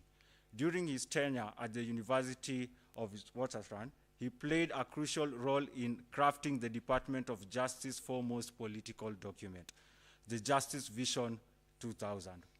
In 2000, he became a naturalized South African citizen, marking the first time he held citizenship since his deportation from Kenya in 1982.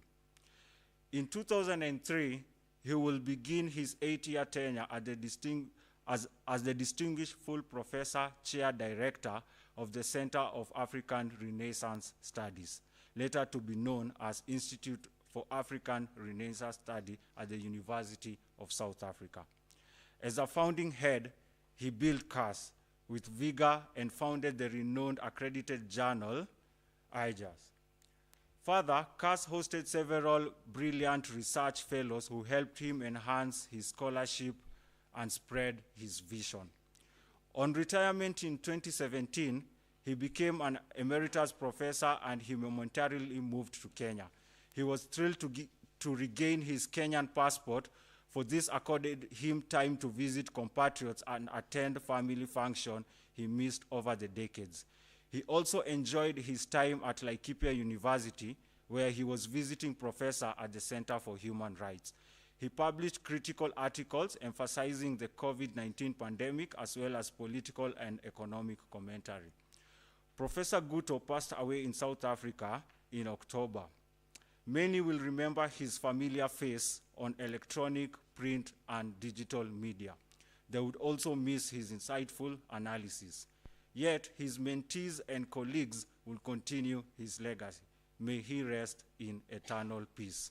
He is survived by his children, brothers, sisters, nephews, nieces, their children, and his grandchildren.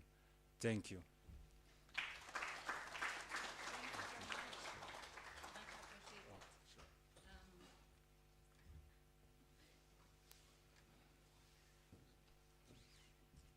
Thank you so much. Most of us shared him as a public person, but as you can see, he also had family, like all of us do.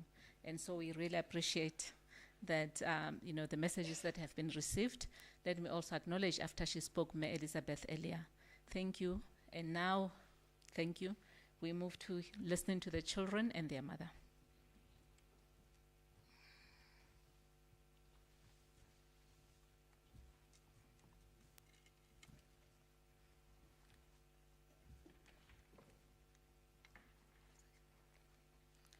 Good afternoon to our host today, the Vice Chancellor of Unisa, the Honorable Ambassadors of South Sudan and Kenya, my father's dear friends, Ms. Triot Aristide and President Aristide, my father's esteemed colleagues and dear friends across the world, and beloved members of the GUTTO family, all protocol observed. Today we have heard so much about the brilliant man that Professor SHADRACK GUTTO was, but to me he was my dad, and to my siblings and my family, our Babu. No one in this world made me feel as special as he did. He called me his Midas girl. To him, everything I touched turned to gold. Over the past few weeks, I've come to realize that my dad made every person, every people, every cause he touched feel special. This was because he was special. He was more than a distant star. He was a midday sun, coating each and every part of his life with his warmth. His bright light made brighter because he chose to shine upon others. He always believed in me, and he named me Nuru, which means filled with light. But it takes a special kind of light to birth light. I don't think he ever saw that he too shined incredibly bright. He was so humble, so focused on uplifting and caring for others that he barely noticed how amazing he was. For us, it was painfully obvious. He was so precious that we all wanted to keep him close.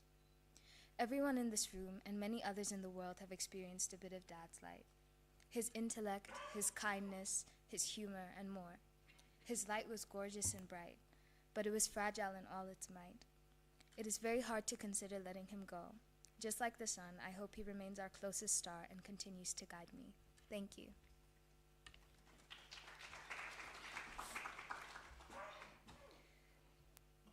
Good afternoon, distinguished guests, all protocol observed.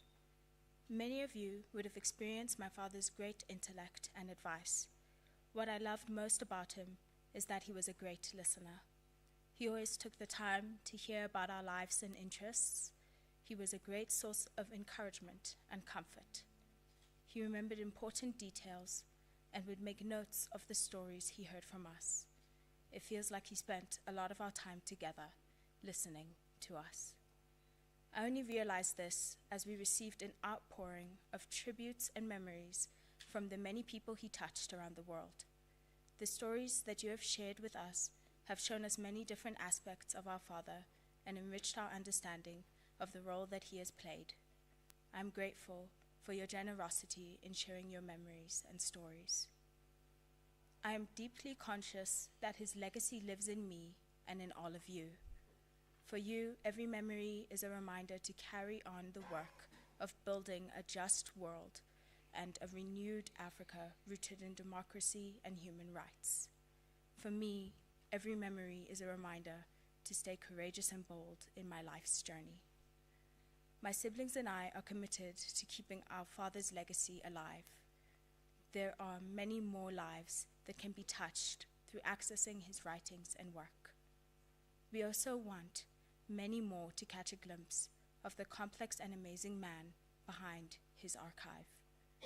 I am thus requesting that you continue to share stories and experiences with us and to use the online archive we've established on mykeeper.com. In the coming year, we hope to collate my father's books, documents, and papers and build an archive space that is accessible to others. In this way, we hope to keep his legacy and memory alive. Thank you.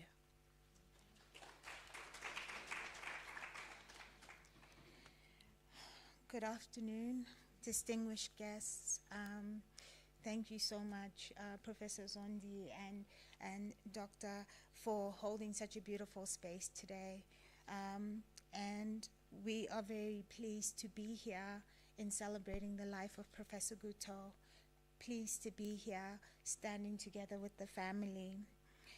Audre Lorde's poem, A Litany for Survival, speaks to those of us who live a precarious life. recognizing the fear that permeates our lives and urging us to speak and to continue seeking a now that can breed futures in our children's mouths. Many of you know that Professor SHADRACK GUTTO lived large parts of his life as a refugee, loving in doorways, coming and going. Only a few of us know that he cried when his mother passed away and he was unable to return to Kenya to say goodbye. In recent years, he has cried over the deaths of many of his friends and peers. He knew that he would not live forever. This poem and this lived reality reflect for me the singular journey of this man who was more than the people's intellectual. His footprint touched many parts of the world, and his dream was for an African Renaissance reflected in the liberation of peoples across the world.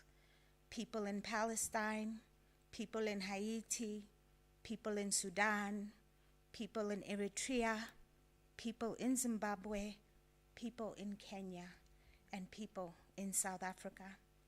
In his life journey, he sought to sow the seeds of this liberation in younger generations, most notably the younger members of his family and his children. But he also gave the very same gift to everyone that he taught and everyone he encountered. Audre Lorde's poem ends, "So it is better to speak, remembering we were never meant to survive." Professor SHADRACK GUTTO learned this truth early. He loved fiercely. He wrote eloquently. He spoke courageously, despite fear and loneliness. He lived a full and rich life, despite fear and persecution. He loved to dance. He reveled in soccer, and he read the daily papers, making careful notations every single day. He was dangerously flirtatious and a great cook to boot. He was generous to a fault, except, of course, when it came to his books. He often required you to give the equivalent of a DNA sample and proof of residence before he would lend you a book. He was stubborn and set in his ways, but he was also willing to learn, and he finally, in the last few months, mastered how to use Zoom online. He was human, he was complicated, and he was vulnerable. His public persona inspired so many people in small ways and big ways. It is natural that we all mourn his departure from our lives. But our greatest way to honor him is to keep his light shining. So as we reconstruct a new reality, I have watched with pride as his children rally together to preserve his legacy, both his intellectual legacy and his kindness and generosity. So I call on you as you reconstruct a new reality. I urge you to not forget to speak, even when you are afraid. I urge you to speak knowing that death comes like a thief. I urge you to breed futures in the mouths of new generations. I urge you to embrace the efforts of Professor Gutto's children to keep his light alive, to share his work with generations yet to come. I urge you to continue to speak his name from Cape to Cairo and throughout the diaspora. Professor Gutto will be laid to rest in a private family burial on the 4th of November in Johannesburg. The family will also host a private celebration of his life on the same day. This event will be live streamed for those who want to celebrate and say their last goodbyes. He is loved. His presence will be sorely missed. May he rest in peace and power, and may his light continue to shine on. Thank you so much for being with us today.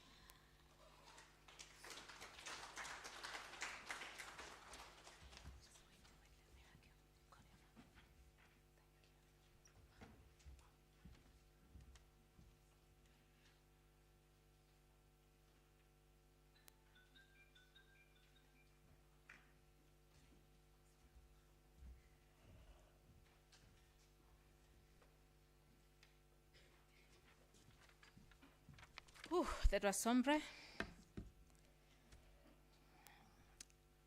Thank you, family. Thank you, each one of you. Thank you. Do we have the recorded message, technical team?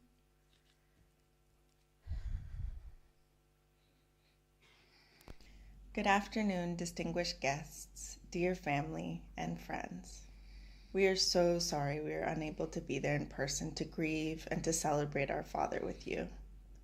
Thank you to Unisa, to Professor Esther and Mr. Lesibana, and so many others for organizing this fitting tribute to our father as an academic, an intellectual, and a leader.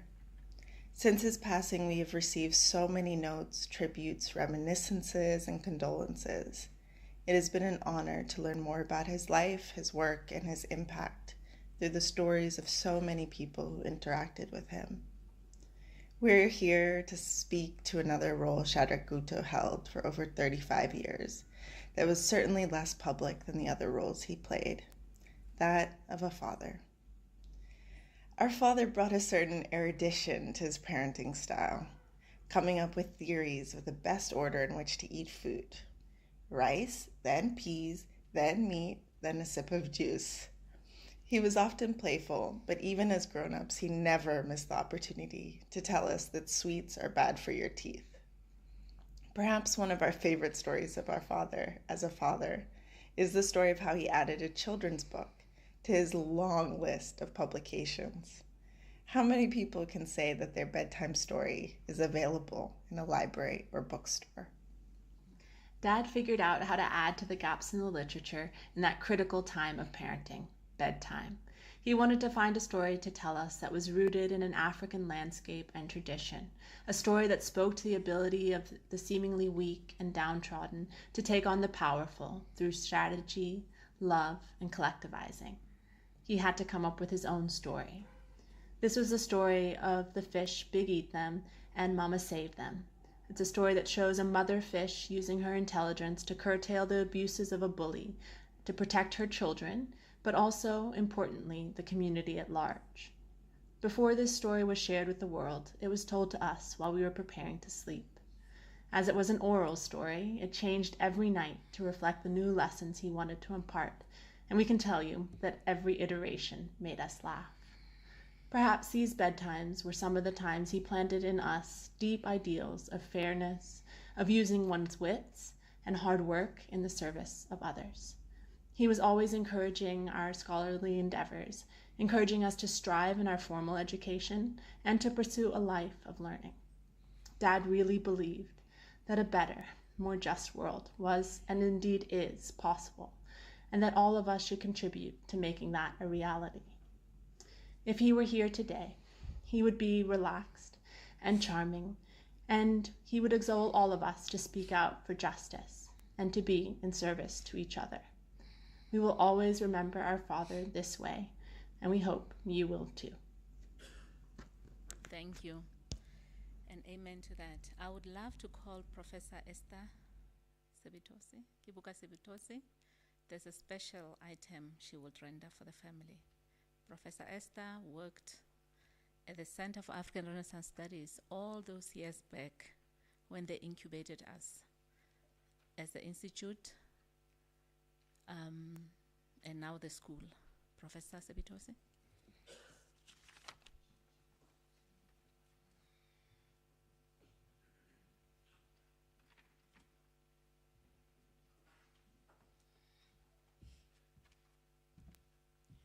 Good afternoon, ladies and gentlemen. Good afternoon. Hey, I know you haven't eaten lunch, but reply. Habari zenu, mabibi na babwana. Tumeshukuru sana. And for me, really, is to thank you for coming. We will just want to do something really from the close to our hearts as Unisa. Would like to call up the family once again here, and Elizabeth and the family. I want to give you this flower, the entire family, and please take it to the funeral. We know we cannot come and attend, but this is our life. It's a token of our life. Our love to you. Please come up. Family members, don't sit.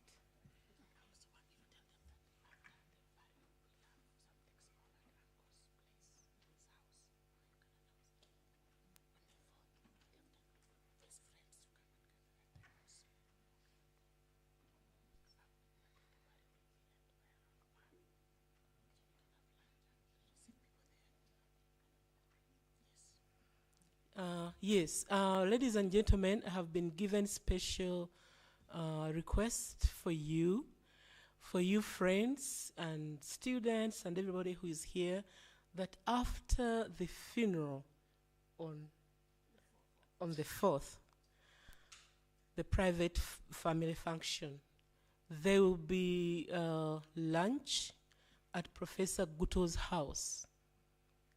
Alfred, you give us the address to that, to Professor Gutto's house. So please feel free to join the family. The funeral will end around 1, right, or 2. So this will be maybe around right after that. Okay. All right. After the lunch, then you have double lunch. That is. No, but Prof was really a very jolly man. Yes. Please, the whole family, stand here in front. Where's our photographer?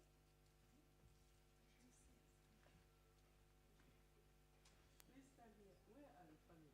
Here. Oh, honey, no, I thought I had more family members. Who are they? Annie, come here. Yes. Because I thought some people were meeting. Please move ahead.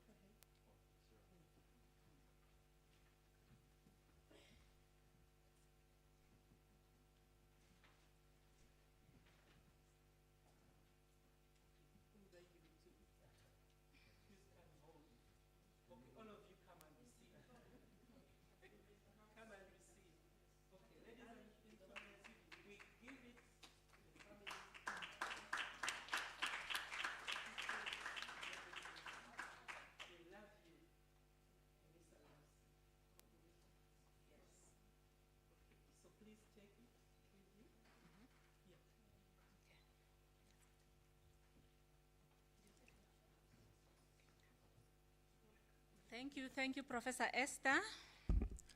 Professor Gutto has his own spirituality and his own spiritual beliefs. However, I still feel like I want to share the scripture. 2 Timothy 4:7. I have fought the good fight. I have finished the race. I have kept the faith.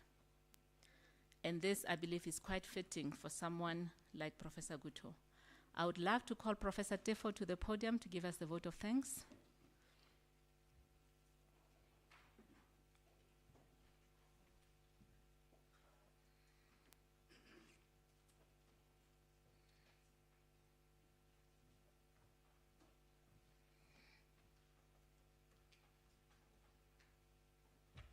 It is a bit too late in the day. I would have loved to ask Abueng to pitch this one. She could still do it. Could she? Please. Oh, Abueng?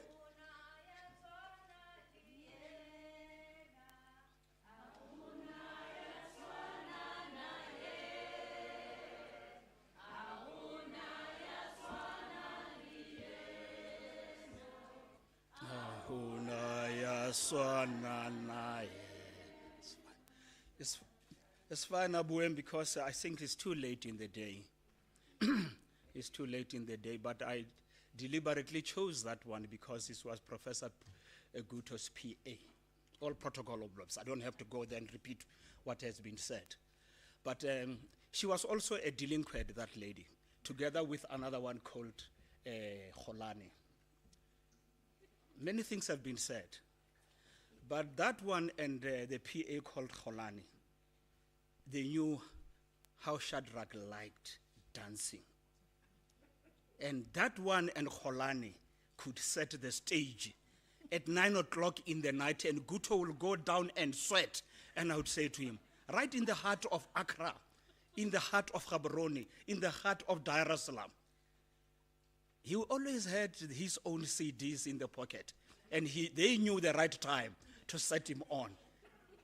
And he would go down, and really, really down. And this is one thing that I want you. Where is Malaika? Yeah, that name was too much on his lips, man. Too much, right? Yes, right. And it would be just like that. That's one thing I want to share about him. I don't want to talk academic, right? No. And then the other thing, he also, but those ones also I told them, by the way, according to the South African law, it's also a criminal offense to abuse the aged. And I warned the two. One day you'll be arrested for abusing this old man, getting him to dance until he sweats at 9 o'clock. And I was always there. By the way, in short, I did more than 37 countries traveling with Professor Gutto. But I'll just say a line later on that. Then the other thing with Professor Gutto, I think Madame mentioned that he liked football. And football also nearly cost him trouble. Remember, I want to say he was also a political delinquent. Gutto was a political delinquent. How he left Kenya, running away from a man called Arab Moi, who was the president. Professor Gutto knew how to live in the boot of a car. A Cressida. Yeah. Yeah.